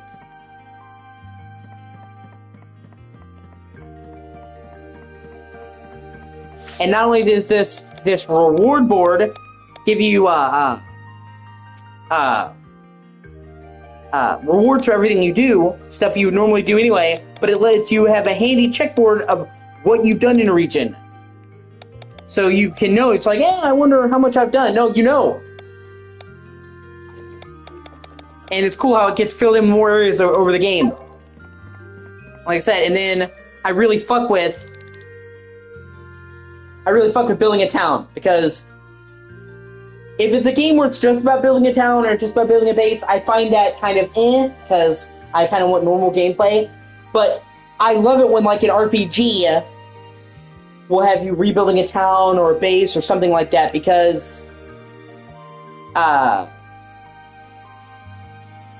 you get the perks of a regular gameplay with the town building on the side. And so in the second half of this game, you're like, okay, we're going to build our base, and you literally get all these people from across the world, and it goes from a shithole to like a big-ass castle. It's cool. So this game satisfied me on multiple levels. Ah, damn it, that's too tight. Giggity. I'm sorry. My fiancé will turn in any moment. Make haste. Sir. Excuse me. It's 200 ARC per permit. I have 4 left for a total of 800. What? You're here for the passes, right? You're not the first today. Since the border has been closed, you can only cross it with a special permit. I'm the only one issuing them, at least the only one who doesn't ask unpleasant questions. We can certainly cross the border with these. Who do you think I am? I'm not doing any illegal business here. These are officially issued permits. Every civil servant has the right to issue them at their own discretion. Becker, where the hell are you? I'm waiting. Her name is Jolanda. That's funny. I'll be in a second, my sweet honeybee. How long do you need? You've been trying to fix these trousers for hours. I'm sorry, almost done. You guys are still here? Sorry, we were doing a rehearsal for our wedding today. Not the best timing. The permits on the table, put the money there and take them. 4 passes are not enough. I'm sorry, that's all that is left. Oh, he's covering the money. You can take the map on the table there if you want it. Take this little perk that comes with the permits. I marked a safe route through the mountains for you. Becker, where are you? Please leave now. Let's put these permits to use and head for the border. Isn't it strange? What do you mean, Sienna?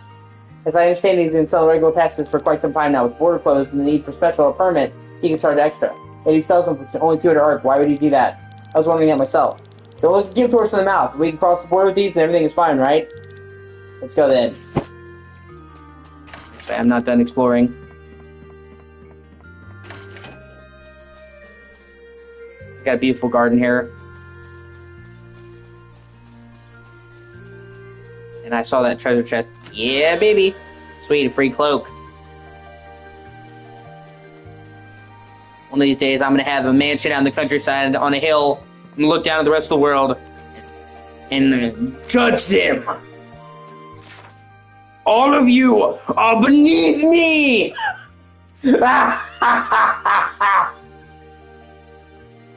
No, I would want to get a place out in the countryside, though. Like, I ideally would want to get, like, in the suburbs. Like, you know, get, like, a small place just outside of a city. Because you want quiet. You don't want to be bothered by people. I don't want to be bothered by people.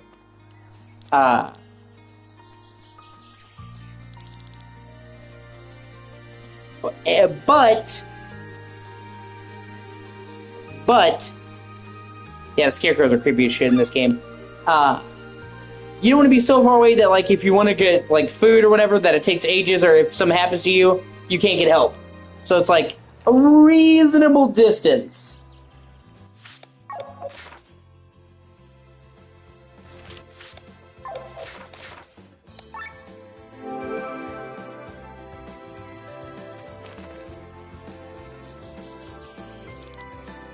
Hey, you! Greetings, do you want to cross the border? Another guy trying to sell us passes? Another guy, alright, let me guess, you got some special permits from Becker and Basil, am I right? Well, for someone who bends the law, he's pretty well known. My name is Jan, and well, can I take a look at your permits? Why? Becker's a crook, I wouldn't trust him an inch. As far as we know, he's entitled to issue official permits. Just let me take a look. I was right, these are fake, they won't get you far. That's nonsense, who are you anyway? Let's just say I'm in the same business. I guess you're gonna sell some real passes, don't you? I always want to be nice and give you guys a warning. Warning receipt, thank you very much for taking your precious time, kind sir. No answers nowadays. Just try those permits and you'll see.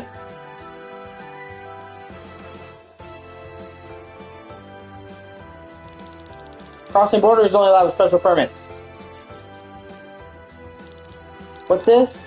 Special permit. You were not the first to try and use these days. Where did you get them? They were issued by the city of Orangeport. By a man named Baker, perchance. They are fake. Fake? I thought Becker was entitled to issue official documents? Well, he is. That's true. I have no clue why he gave you these fakes.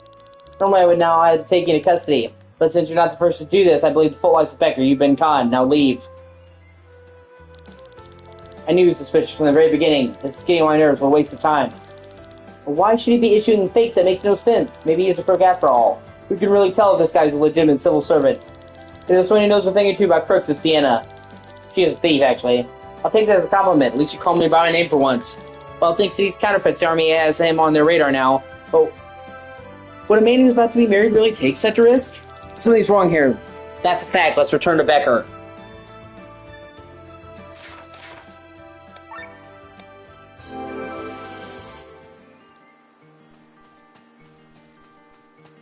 Becker, you got some spraying to do?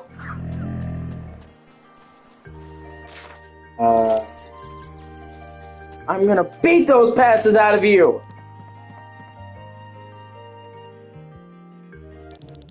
You can't do that to us. We gave you our money, and I gave you genuine permits. Oh, you returned as well. Let me guess, they told you your permits are fake? You should have expected that, giving us fakes and such. As I've told the guys next to you, My passports are the real deal. Just think about it. Why should I fake them? Damn it. Now the army will pay me a visit. Shit! When Yolanda hears about this, you're telling the truth? Of course I am. I want to get married soon and lead a quiet life here in Basel. I don't want any problems with the authorities. If we were to believe that man at the border, then you've been dealing out counterfeits for quite some time now. What guy? His name is Yan. Yan what? You met him? Wait. Did you hand him the passes? Well, he wanted to take a look at them. We handed our permits over as well. That bloody drunkard, he switched the passes for fakes. I highly doubt it. I would have noticed. That guy's a thief. He knows how to trick people. He's probably laughing his ass off right now. Damn it. Say, could you help me out with this? You probably want to get your permits back from him. While you're at it, could you make sure you won't do this again? This mess needs to be cleared. Guess we got no other choice than to search for this Yan. So where do we start? Back to the border? Oh, there he is. Wait, wasn't that Yan? Was he eavesdropping? He's running towards the beach.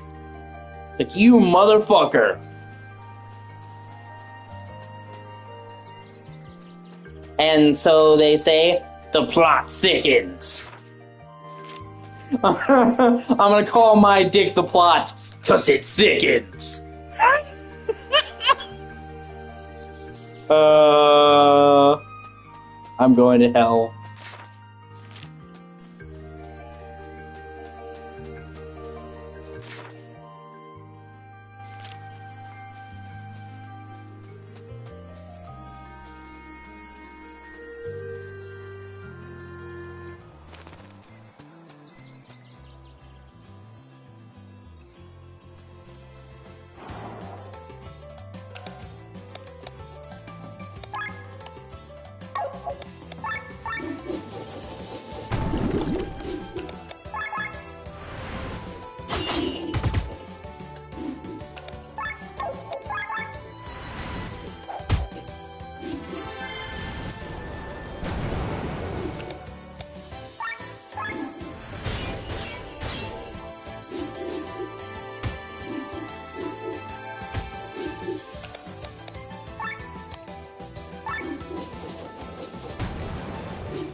The roll on field seems getting more and more dangerous every day now.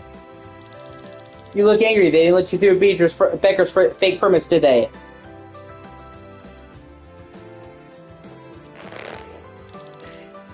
What are you doing? You know exactly what you're trying to pull. You're switching passes for fakes. What are you doing with the real ones? Selling them? Oh, wait, you got it wrong. Are you telling us that we check your pockets so we won't find a real passport there? No, well, yes, but how could you? A war may start at any moment, and instead of supporting one another, you steal from people? I can explain. I've heard enough. Let's hear him out. Then is right, I still don't trust Spectre. What does Jan have to say for his defense? Alright, we'll give you a minute. Thank you. So Becker's passports. Yeah, they're real. It's true that he doesn't deal in forgeries, but he doesn't make these passports himself either.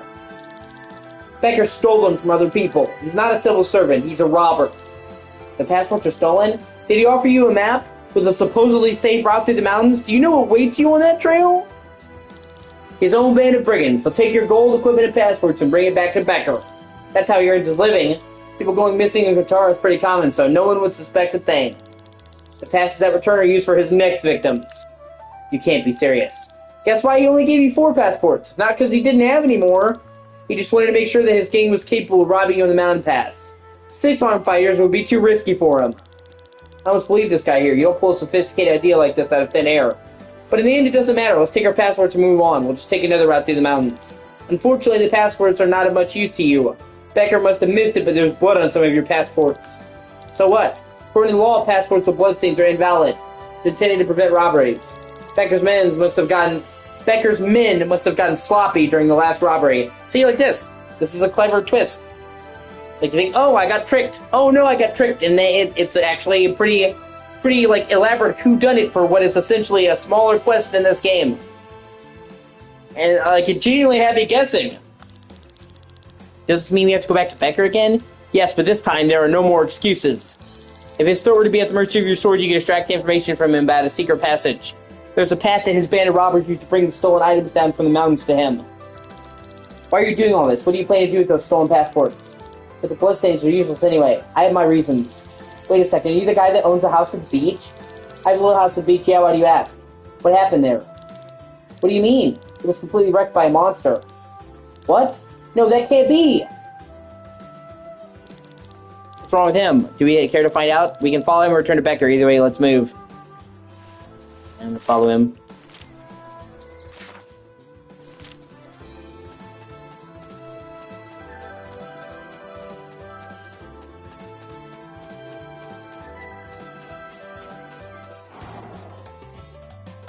Yeah, hold on.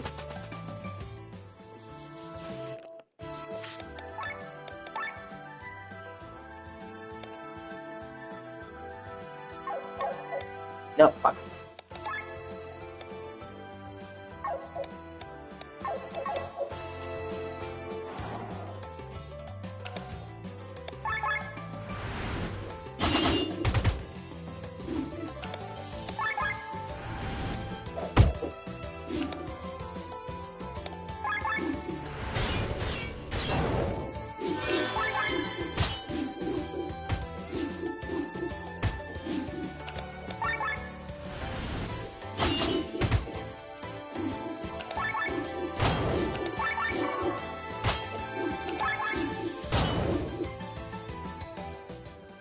And this game has some really big twist to it that actually caught me off guard. The story is deliberately meant to seem like your standard JRPG fare until you get further in and you're like, what the fuck? Like, this game has some serious twists. And the actual ending of this game is actually insane. And it actually had me sitting there thinking for a long time after I beat this game.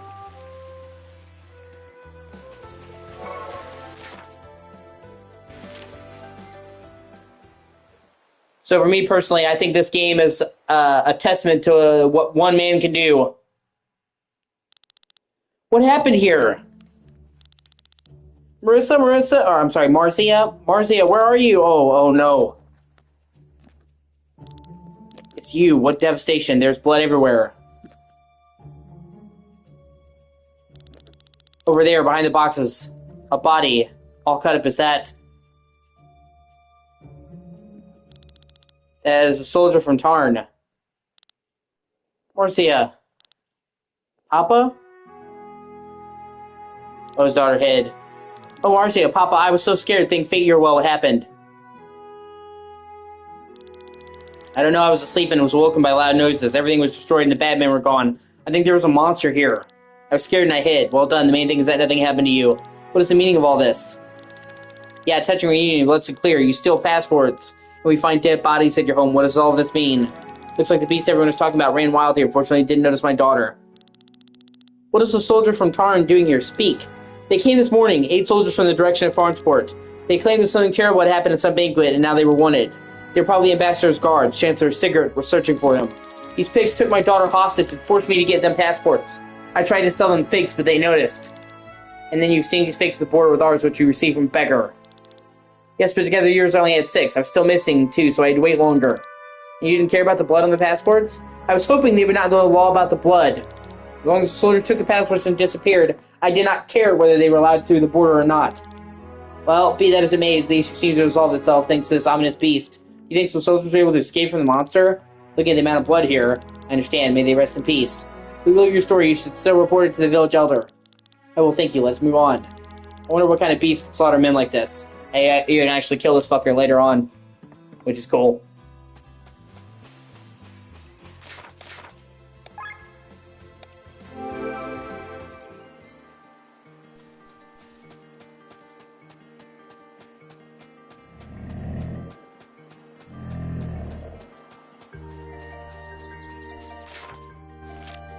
Becker, you son bitch! Oh, you can also save it anytime, which is another quality of life feature that's really good. Because in a lot of these games, they make you go a long period without saving, which can just be a pain in the ass, so being able to save whenever is great. Becker, you motherfucker! You may not kiss the bride. Sorry to interrupt. What? You guys can't you see we're in the middle of our wedding rehearsal? We don't give a shit. You fucked us, Becker! And like that, like it'll be old English and you'll get that shit. But it is appropriate. He was trying to lure them out to the mountains and kill them. I'd be pretty pissed too. What are you talking about, dear? Dissatisfied customers, apparently. Why don't you wait inside? I'll take care of this quickly. You know, on a wedding day, you take your work with you. You're terrible. Yeah, he's terrible. Probably not the way you're thinking. Alright, everybody, first we calm down. We know you're robbing innocent travelers in the mountains. You lure them with passports and maps and then attack them with your brigands. Is that so? Your knowledge surprises me. Yan is quite a blabbermouth, isn't he? He worked for me until his daughter was born. After that, he wanted to lead a decent life. Decent, he said. Look at him, he lives in poverty. On the other hand, my boys here are doing pretty well, right? I take good care of them. Enough of all this. And so then it's like, oh, he works for Becker. He worked for Becker. There's a complicated fucking tangled weave here. That's actually surprising, for it could have been a simple thing to get passes. And the whole game is like that. It seems deceptively simple on the surface, and you get in there and like, wow, there's actually a lot going on in this story. Why would I do that? Let's make a deal. You help us and we'll help you. I have a better deal. I'll help you die and you keep your mouth shut. How about that? Let's sign this deal with your blood. Teach them a lesson, boys. Oh, alright. Time to smash up this fucking wedding, bitch. Fucked with the wrong dude.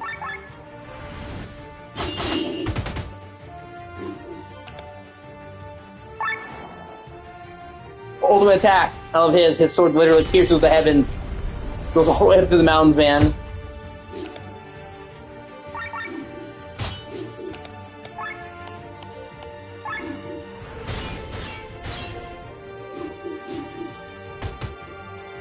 Bunch of namby-ass bandits. Think you can silence me, yeah?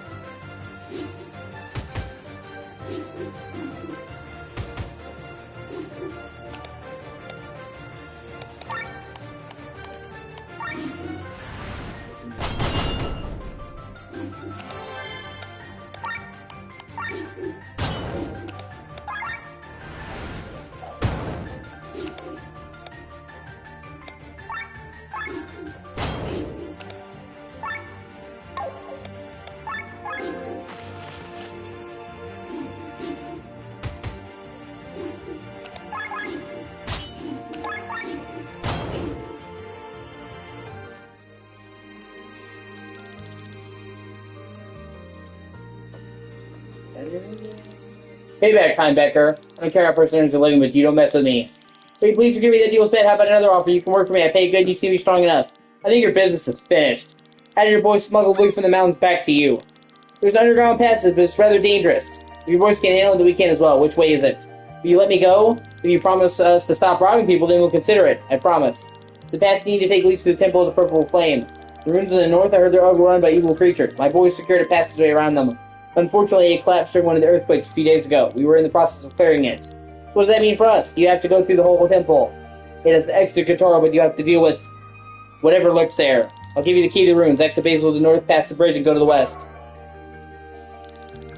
Good, I would rather see you in jail, but we don't have the means nor the time. We're leaving, and you're going to stop your shady business, alright? Yes. What's going on? Are you finished? Good luck with your wedding.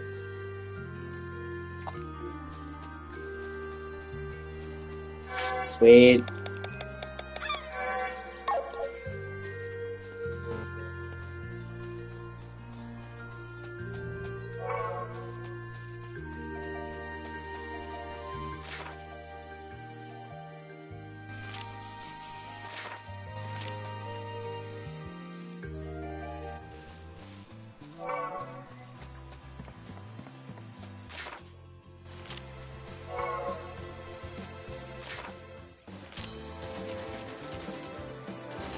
Oh wait, I think that's... Yeah.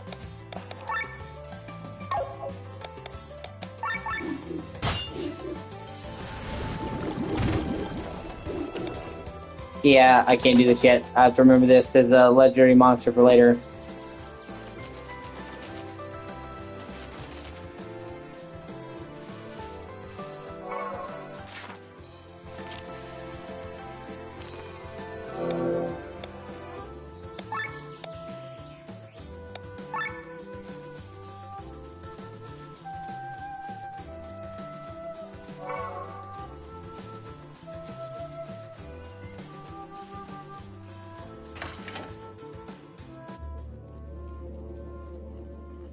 Purple Flame Temple.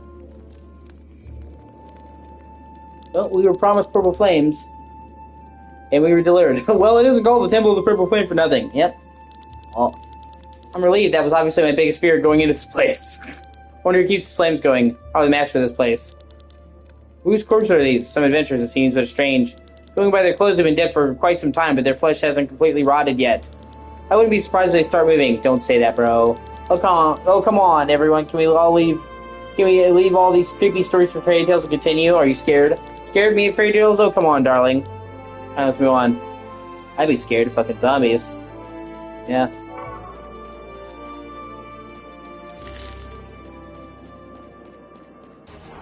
Yep, see? See? This is why you sometimes listen to your gut. Right here. So then you get fucking zombies.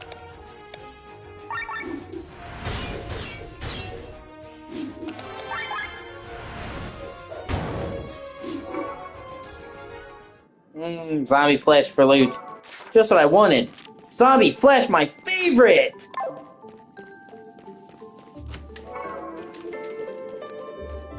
You can make some good old zom jerky. Some zerky.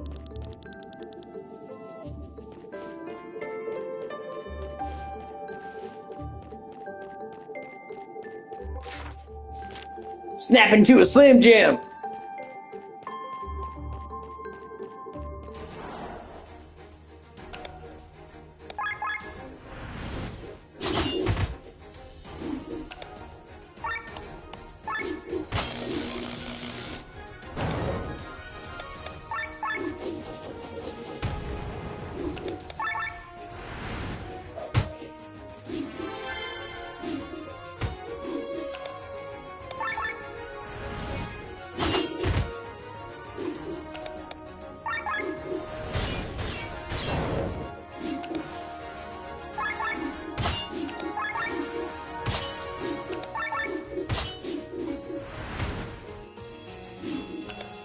I wonder.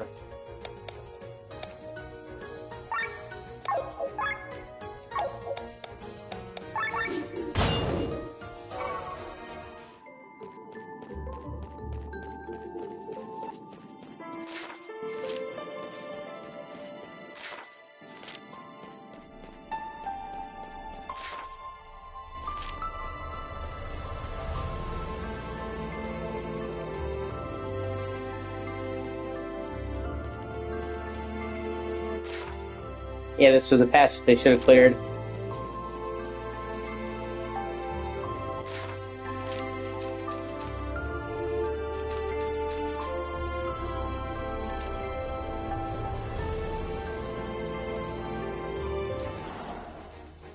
Okay, and now we're just dealing with actual fucking ghosts. Okay. Alright.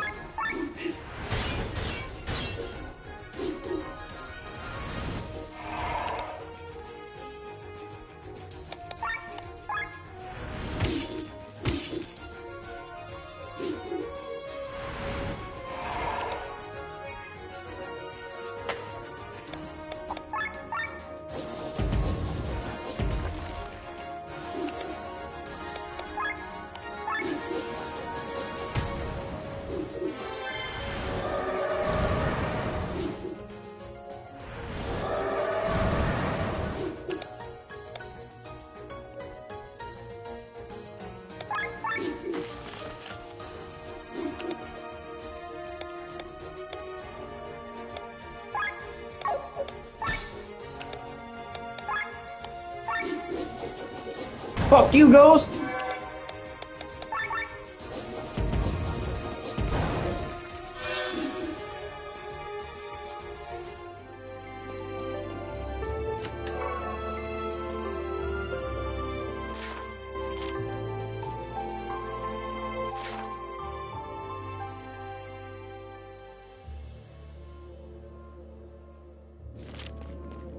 The unacceptable fucking ghost is Patrick Swayze. You ain't him. I haven't watched Ghosts in such a long time. Fucking evil ghosts in that movie still freak me the fuck out. Like, it's like, oh, it's so, like, heavenly and all. It's actually really unnerving. And as a kid, it scared the shit out of me.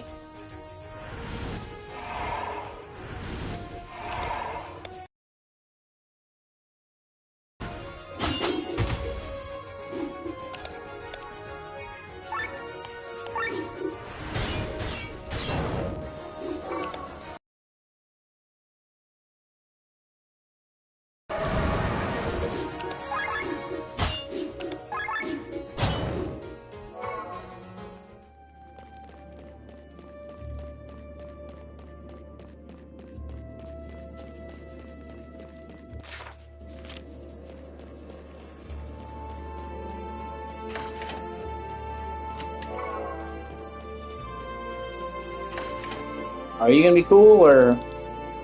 Hey, visitors, how do you like my flames? Sadly, you're not strong enough for the lighthouse yet.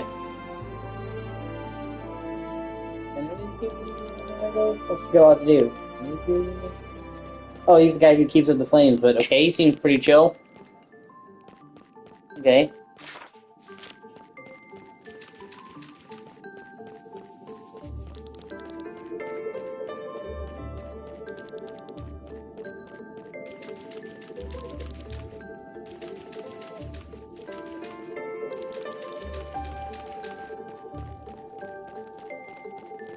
Yeah, fucking water broke forth here.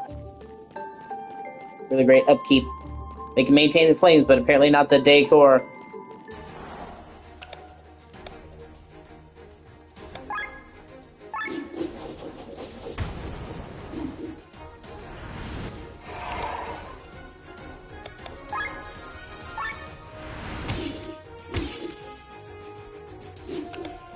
Hey, Chris, good to see you, man.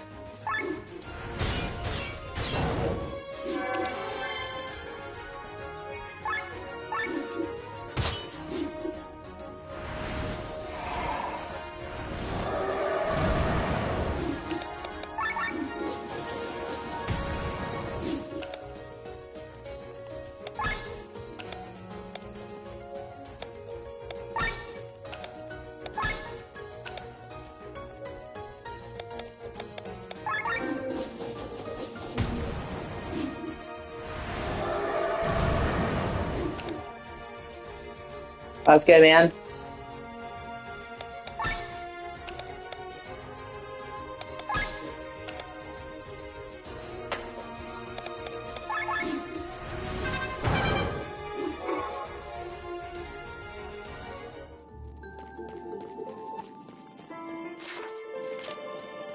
Nothing wrong with that.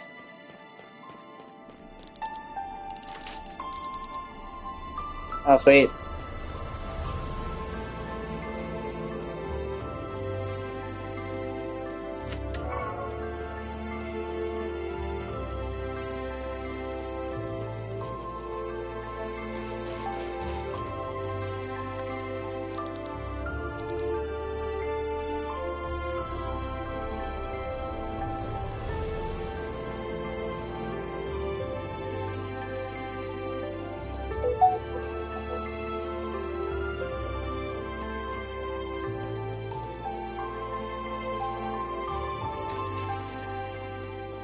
I'm not familiar with that game. I have to look into it.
Wait.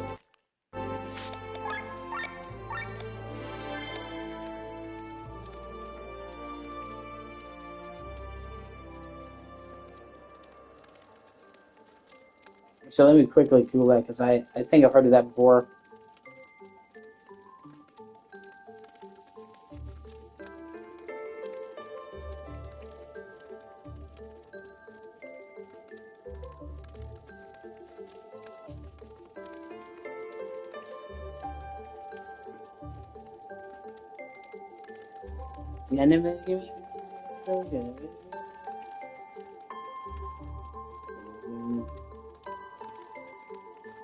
Check out a quest in Fallout 4.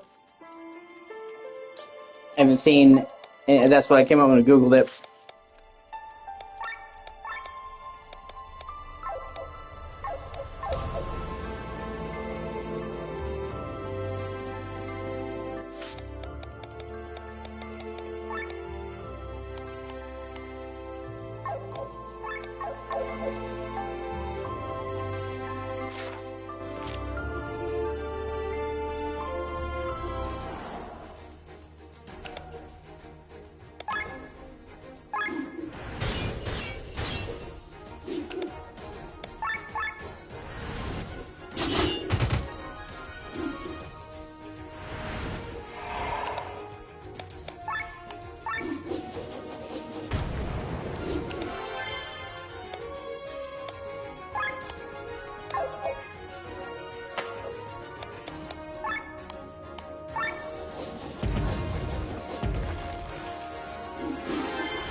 Yeah.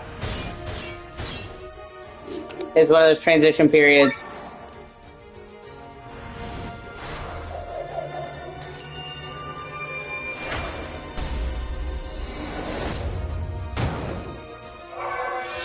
Nice.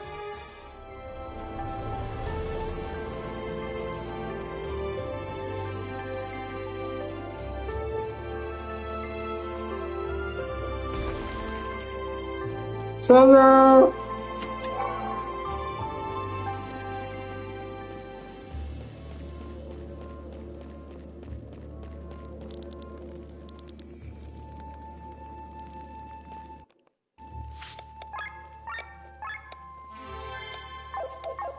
that looks like we're about to do boss fight.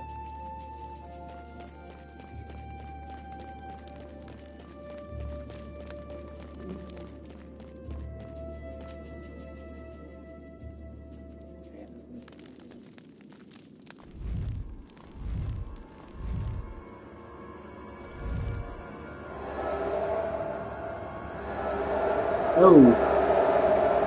Oh, wasn't that fucking grim?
Oh.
Box.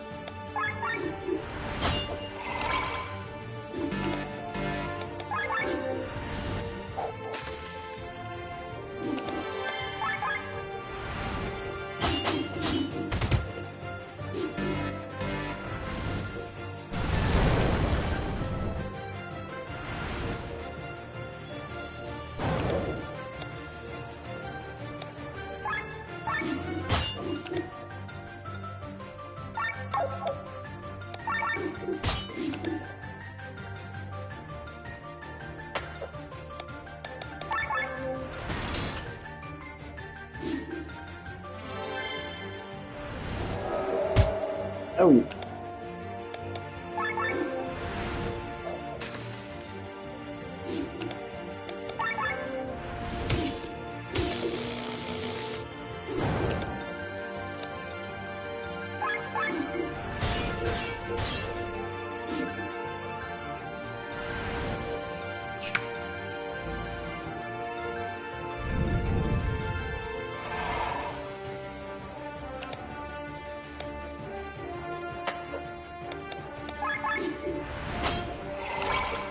Fuck you and your regen.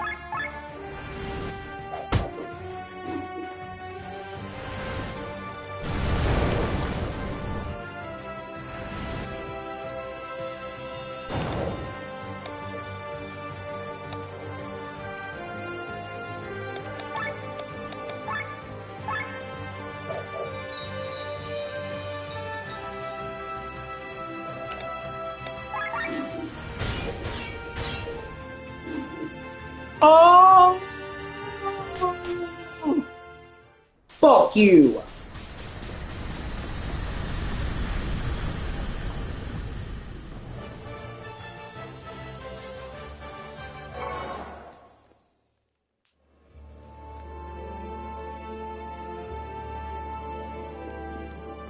Sweet, and I can learn new skills.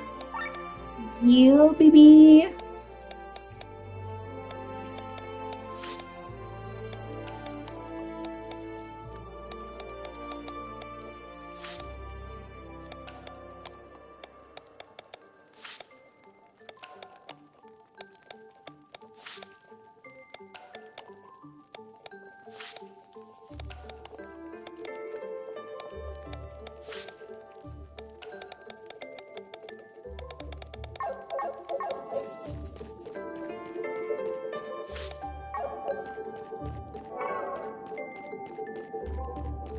Sweet, a forge.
Okay.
Good there, Night Sky. We're almost out of here.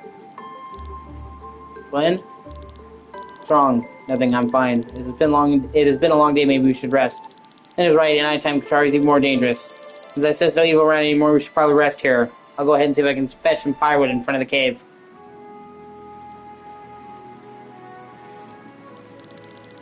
So it happened that we reached the palace together. So it is thanks to fate that we were able to defeat this beast with our combined forces. One sword arm less, and this red-eyed creature would have eaten us. And fate's meddling didn't stop there. Now you're helping me get back to Torment. I'm indebted to you. You know how to show your gratitude. I do. You will not regret it. Trust me. What are you doing in Farnsport? I mean, you rarely see apprentice who works as a city guard. I had my reasons to leave my castle. I was a prisoner within the castle walls for too long. It was time to see more of the world. And the kingdom could do that, Princess. I knew not enough of Landis nor its people. Layla back then, I could never have done my title justice. A very liberal attitude, I must say. My brother's no different. The well-being of the people has his highest priority. In the end, my being in Farnsport allows us to carry the truth to my brother, so I guess I made the right choice. I wonder if you'd be willing to receive this truth of yours. This is the last of the firewood. It should be enough for tonight. Wood of an Aranea is the most fitted for a campfire. Flames are powerful and last a long time. You seem to know a thing or two about campfires. Aren't you the son of a lord? Unusual for a young man of your background. Sons of the House of Raymire must train for a year in the woods as rangers. Why is that? Tradition. This again sounds very typical for a young man of your background. It is said that my ancestor was once chased from his castle by his enemy, hid in the forest for a year, and was declared dead. Secretly, however, he gathered a resistance that was able to reconquer the Raymire castle. And being a ranger is the reason that our bloodline still exists. Since then, his descendants have been trained as rangers. What about you two, Killian, Glenn, you and your mercenaries? You were once mercenaries of the Band of the Iron Bull. Well, that's a name well familiar. You were quite famous. Yes, sometimes our name alone was enough to make the enemy drop their weapons. To speak in the past, we were involved in the Battle of Wernshire. Aaron had conquered the city, and we were to reclaim it for Grabos. And as you heard, it didn't end very well. The explosion that devoured everything. Our good name was dragged through the mud, and we lost assignments. That's why the captain took on the mission in the first place. We were to advance through the front lines of the vanguard to cut off the supply of ether for their cannons. It was a suicide mission, but you were promised a lot of money. It was foolish of us. But at that time, we thought we were the greatest, yet undefeated. We thought we were immortal. And the worst thing happened. And that Wernshire winning, there was no payout. Killian was the captain's right-hand man, and I was a Skyrim pilot. We are now the only survivors of this battle. Afterwards, we returned to the Free Cities. This was the end of the Band of the Iron Bull. You know exactly how I see it. As long as we're alive, the Band of the Iron Bull exists. It's just you and me now, the right hand of a dead man and the pilot without a Skyrimer. As long as I breathe, I will not give up this troop. What were you doing in the palace? I think there's a story for another campfire. He's right, we should get some sleep. Tomorrow will be a long day. Yeah, they hit the crystal and it exploded and destroyed the whole fucking city. And he feels incredibly guilty, and he was looking to find information on what type of weapon he used, because there's another thing, so he was raiding the palace library because he thought, oh, there'd be information there. Step into Kotora. Kotora Mountains! Every area in this game is actually very different. You can see there's quite different vibes from the last area I was in.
And look around a little bit more.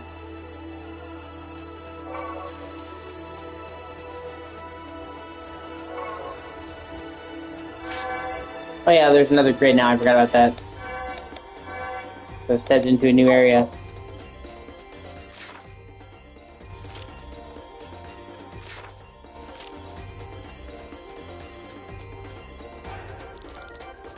That canyon is huge. That's the Dentist River flowing down there. It's the mightiest river of Atlantis. You should watch your step.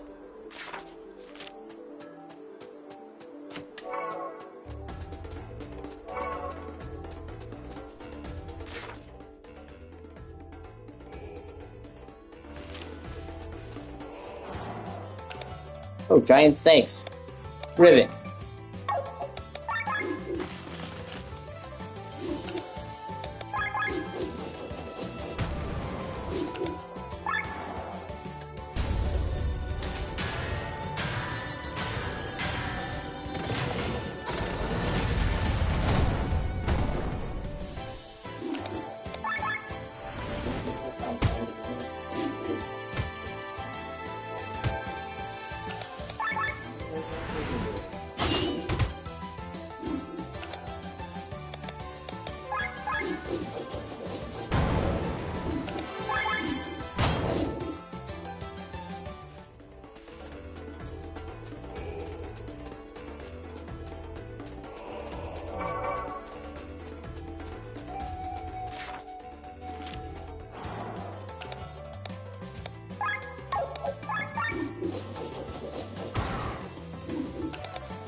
Possible. How could Tarn set up a camp so close to the border so quickly by knowing in advance what was going to happen in Farnsport? Why Longface is extra great news. They can escort us home. Yeah, somehow I don't think it's going to be that simple. Stop, the bridge is closed. Turn back. You need to let us through. Our way leads us on an urgent mission to Tormund. I guess there's something wrong with your hearing. The patch is closed. Get lost. The only thing getting lost is your job, soldier. You don't know who you're talking to. I'm Princess Celestia Valkyria of Tarn. We were supposed to believe you. I don't care what you believe in. Take me to your officer and let him check my birthright. What does that noise? Send these people away. Oh. Okay. General, the woman claims we lost Princess Celestia. I beg your pardon? You do indeed look amazingly similar to the princess. And identical would be the fitting word. Forgive my distress. It is rare to meet lost princesses in the middle of the wild. So allow me to ask, where do you come from and where are you going? I have a bad feeling about this. Do not mention that we were witnesses of the banquet. People say a new war is on the horizon. I would stand by my brother during this time. So that is what you want. You're not going to put funny ideas in your brother's head, are you? What I do and not do is none of your business, General. This unnecessary war. Unnecessary as can I had emissaries from Tarn and Gravel slayed that evening. I myself escaped by the skin of my teeth. Is this cowardly death of our countrymen not reason enough for war? Don't you dare to interrupt me. Or do you want to claim that, open his big bad mouth in the divided room? Who's going to believe you? My brother trusts me, as well as me when he gave me the order to find a proper trigger for a new war. My brother did that? It didn't go exactly as I planned, but the random attack of this beast steered the story in a suitable direction. Your brother will get his war. As for you, Prince Frederick will be happy to see you return. But for Tarn, you are useless. How dare you talk to the princess like that, General? You can still have a use for your homeland. The prince ordered me to do anything necessary to start this war. What reaction will people show when they hear about the murder of their princess? Escanaya. I've checked it. She's an imposter. And this is to be punished by death. Kill her. Oh, you fucker. What? One moment, General. Now shut up. You wasted enough of the General's time. Leaving no survivors. It's about time that our little Felix gets some exercise. Oh, shit. A giant Mabaki? We saw that at the battle one shot as well. Terrans taming them like dogs. Unfortunately, it does not look particularly tame to me. In their veins flows the blood of the berserkers. We stand no chance. What's going on? Lean, Rob, Row, a single Skyrim from Farnsport, huh? They take the princess hostage. This must not have soldiers get the magicians. You were just in time. I said I owed you a favor. Remember, I'm a man of honor. You're the best, Row. Careful, Glenn. He is lying. Lynn, watch out. What is the matter with you, Ro?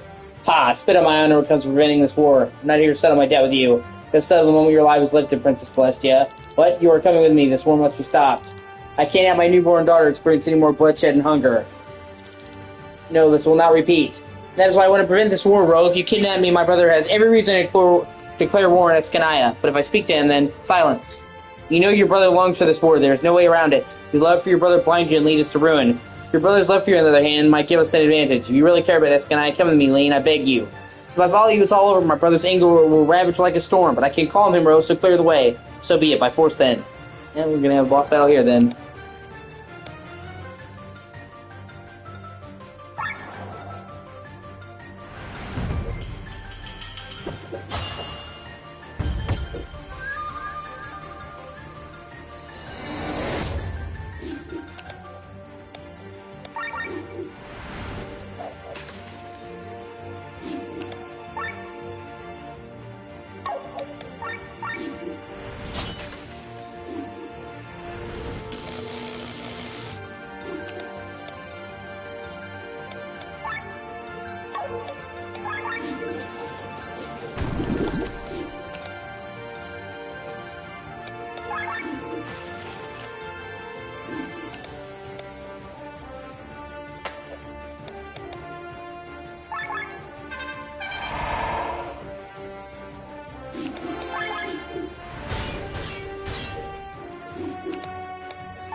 Okay, if you attack him when he does counter stance, he'll fuck you up.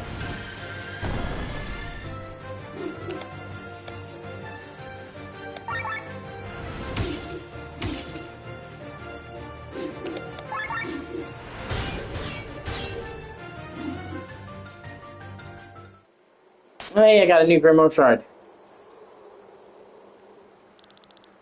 It's going to explode. Why, Lean? Why?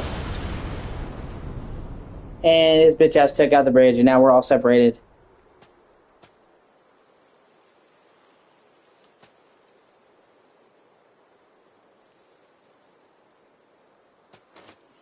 And you see Rob's loyalty. He know if they were alive or dead, but she went under the bridge, or I'm going to!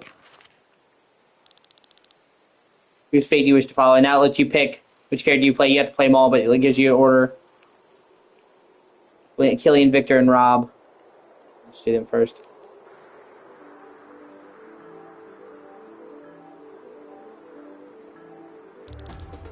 That was close. No, no, no. Please don't. Humans are still glowing thanks to fate. How should I? You cold-hearted mercenary might have... You cold-hearted mercenary may not care, but I do. Lee may no longer be alive. It's like I jumped down to follow her. You fucker. You have to get away from the river first. General Mate will be looking for us. Killian is right.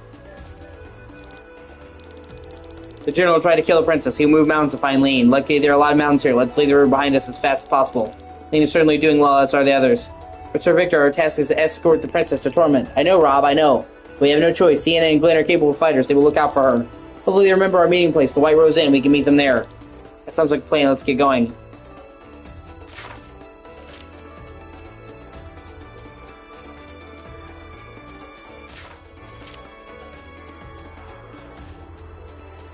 Bard, a ranger, and a mercenary walk into a bar.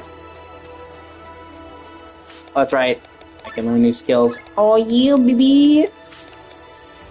Now I unlock the second row of his skills. But you didn't even say you were leaving.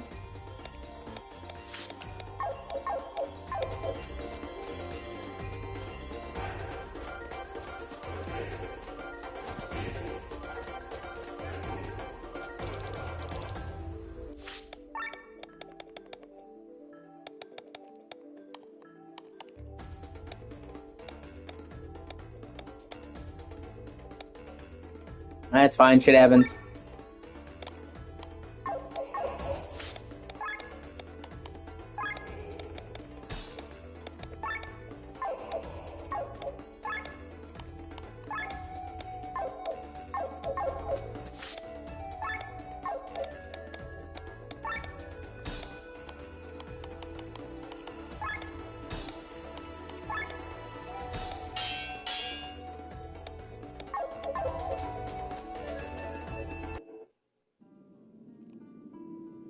Wygren Mines.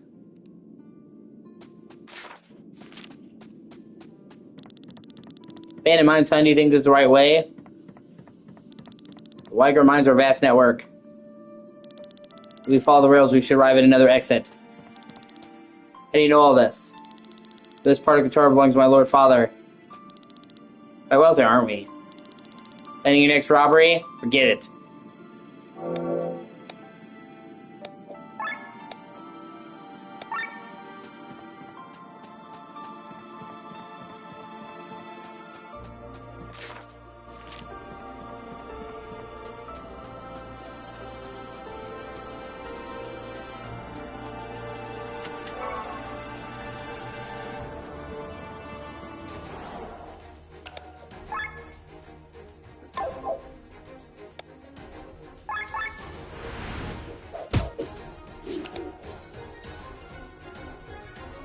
Yeah, I don't know either.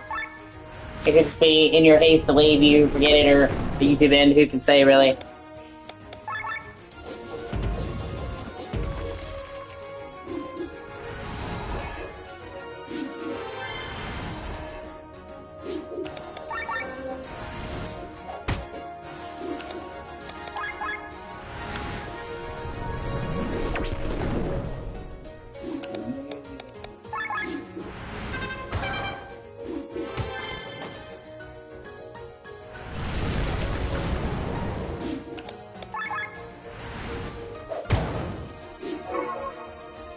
Yeah, either or.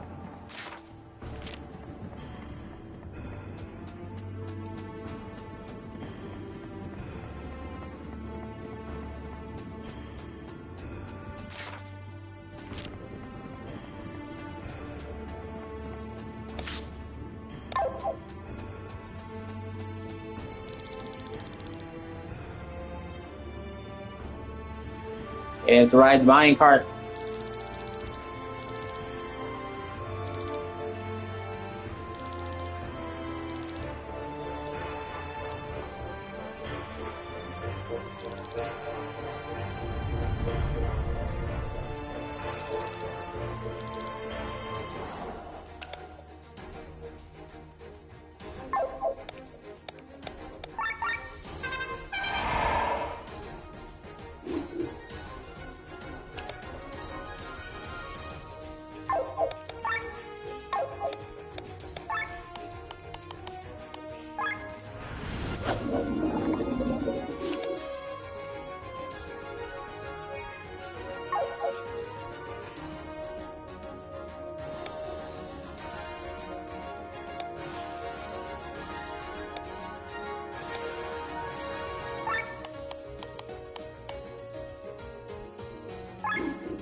Sweet.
Ah, shit.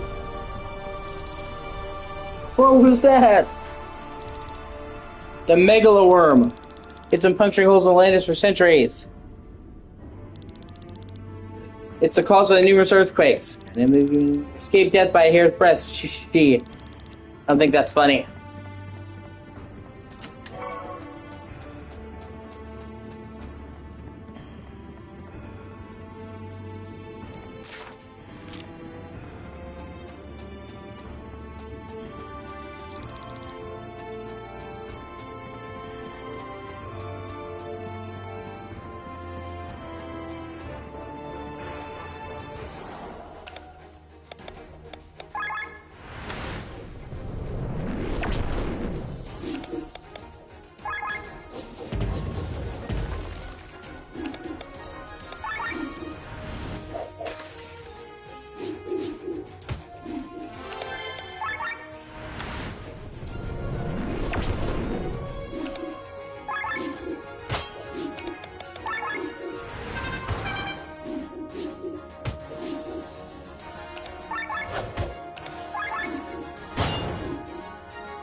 Oh, there's a second platform. Sorry, is that a fucking goblin?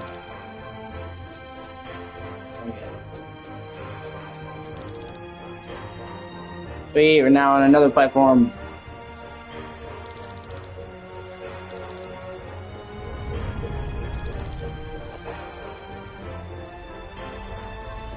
Yeah, Nimby's giving. Yeah, Nimby's giving. Oh shit.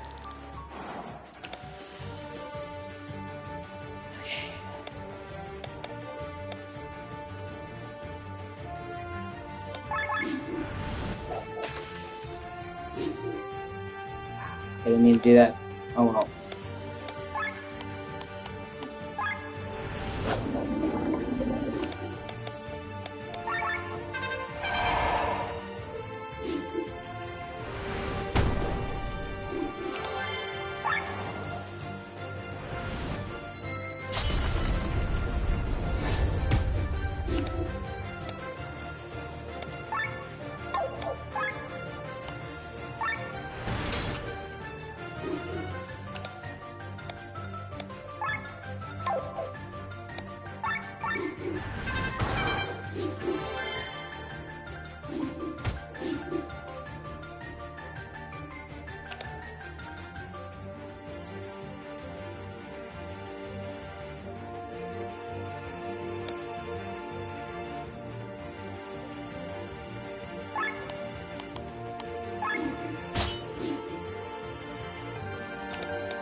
Shit.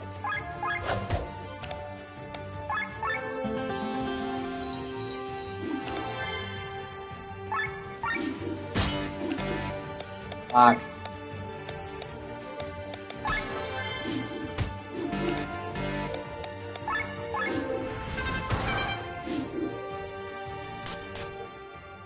Fuck you, bro!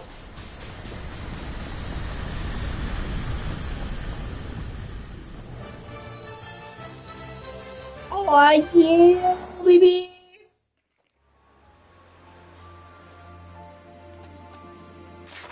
I can finally unlock some good skills.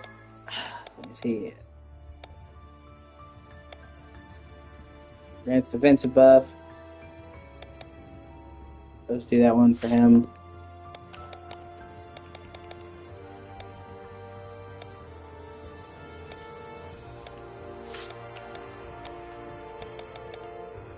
Heavy thrust. Giggity!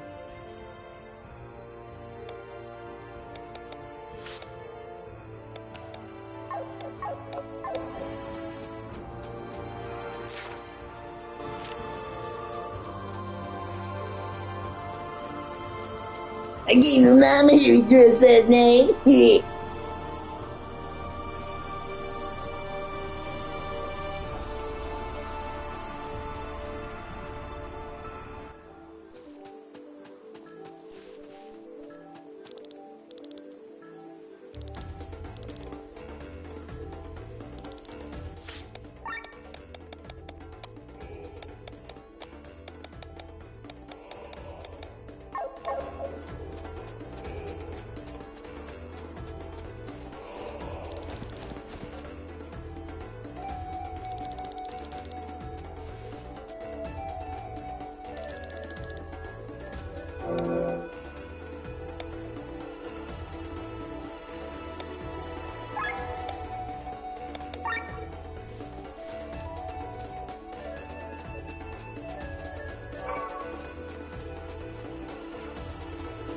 Maybe now you can see the sea we're trying to go to in the distance.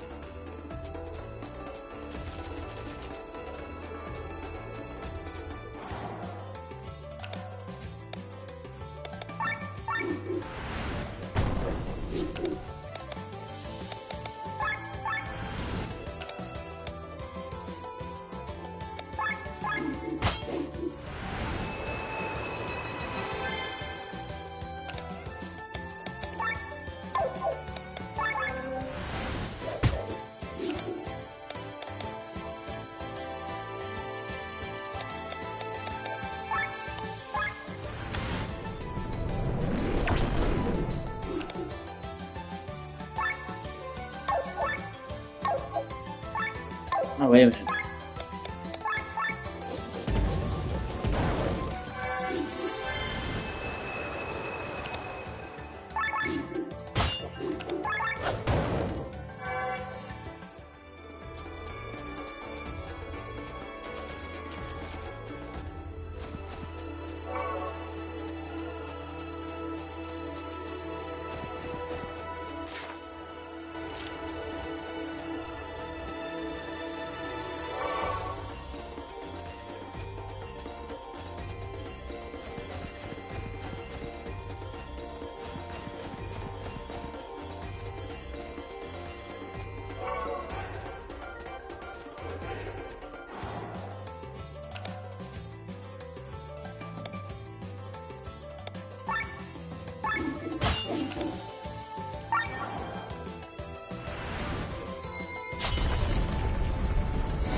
Oh, hey, hidden cave. Nice!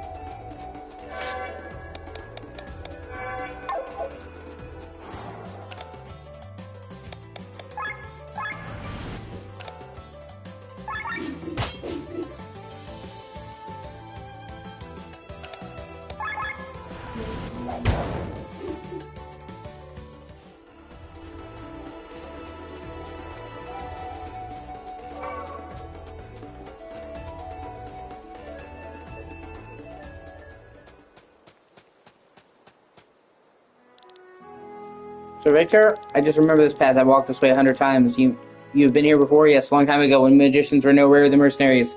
I'm an Ari, as you know, and I've studied at the University of Nisa. I literally go outside the city and walked away down there to the university every single morning. The road turned right over there, but now... God never please give me the new Michaels. God never please give me the new... God never please give me the new... Where Nisa once stood, there's nothing but a huge crater left. It's called the Great Chasm. Happened around 500 years ago, once upon a time. Valence was a united land. A neutral state where nobles from all over the world came to study the magical arts. After the fall of the city, our various lords and ladies gained land for themselves. Since then, peace never really reigned here again. Nobody's giving me to make of my MIC's being a whore. Nobody's giving me to the new them. Nobody's giving me. Sorry, MIC's being a whore. And nobody's giving me doing some deals in them.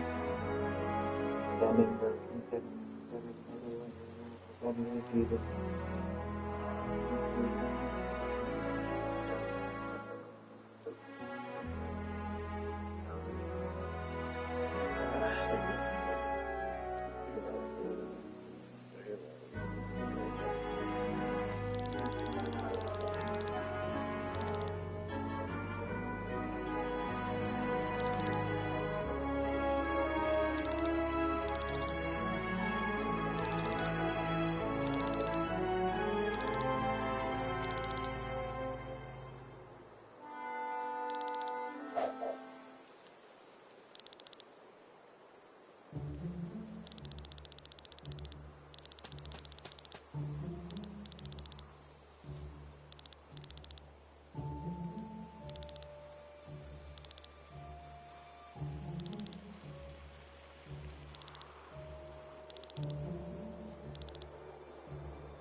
Playing fucking whack-a-mole the bomb, man.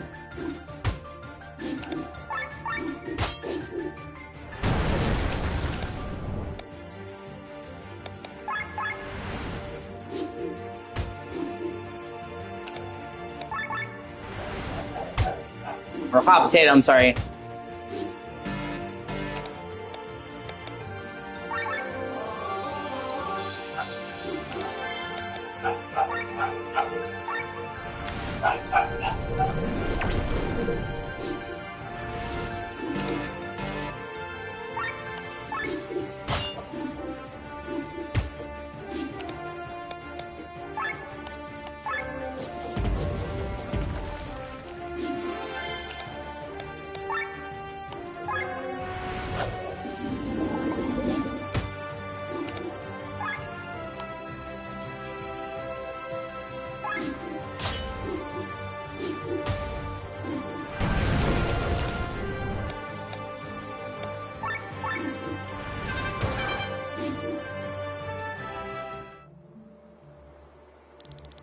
Still get yourself more your greed is driven you. Greed, quite the opposite. We did not fight for money or for land. We fought for our homeland and for our Lord.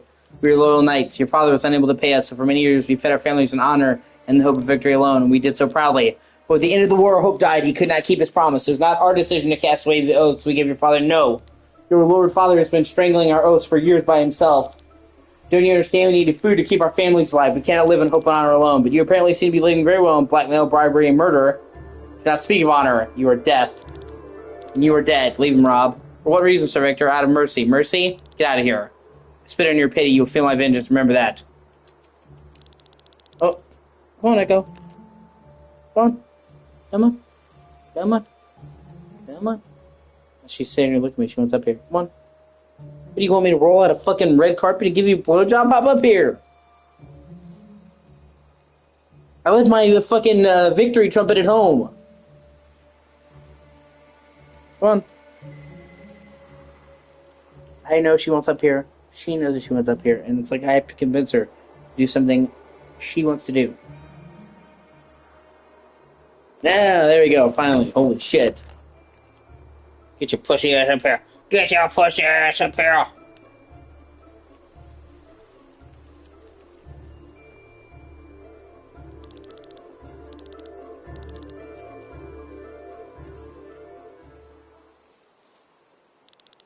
Big old pussy.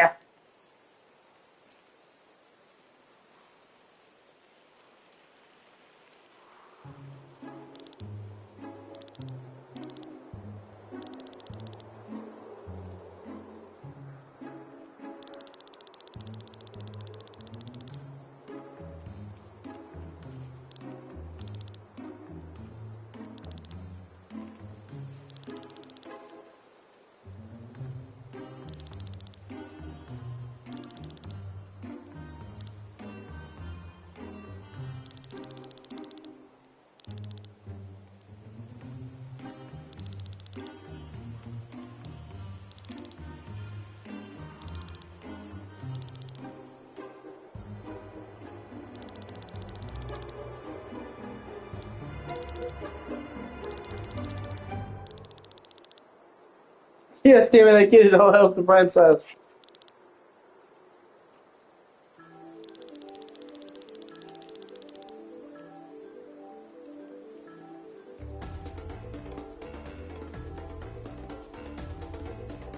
What, are you saying the cat will sit there, or are you saying you'll sit here?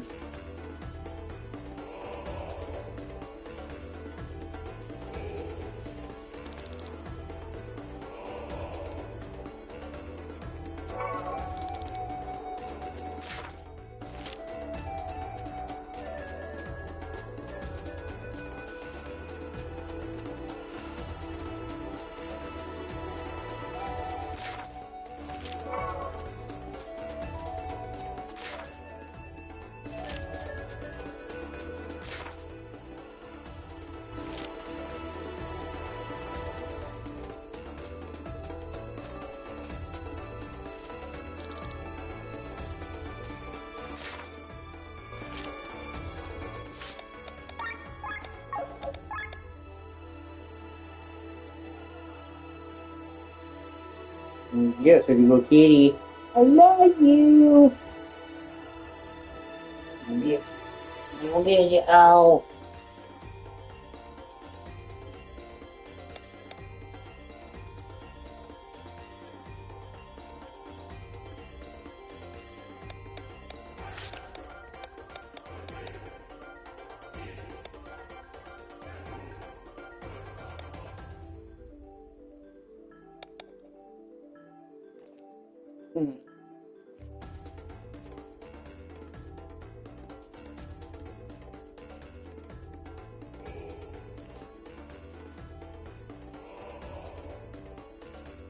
Well, you're just gonna, obviously, you're also gonna have to accept the fact that you're basically the side chick. My main cat. Pretty kitty, I love you.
You're cute kitty.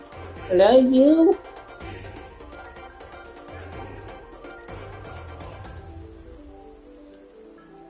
When you're like this, you could almost fool people into thinking you like me, Echo.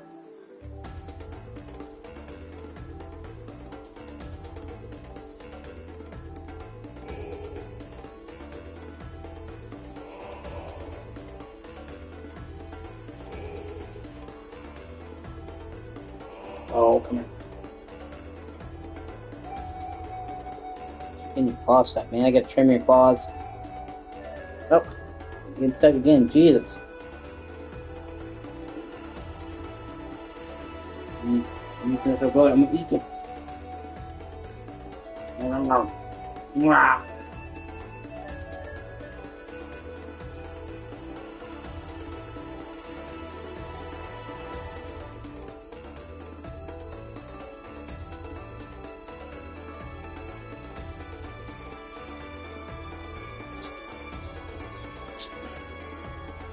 God, I love her. She shed so much.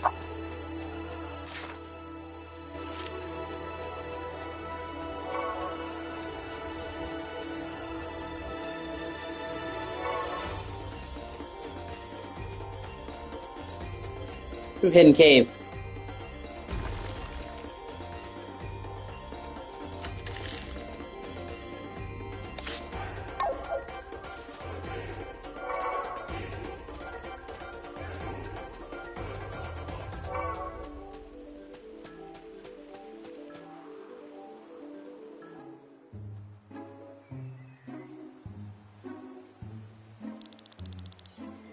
What's the hustle and bustle in Rock Bottom?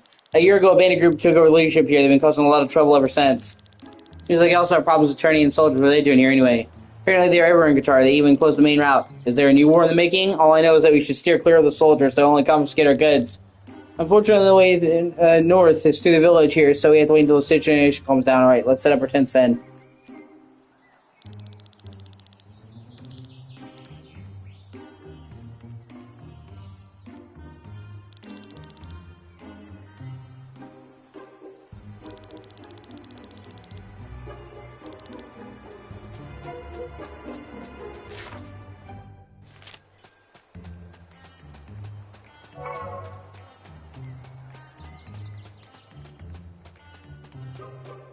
Alright, I'm going to take a break.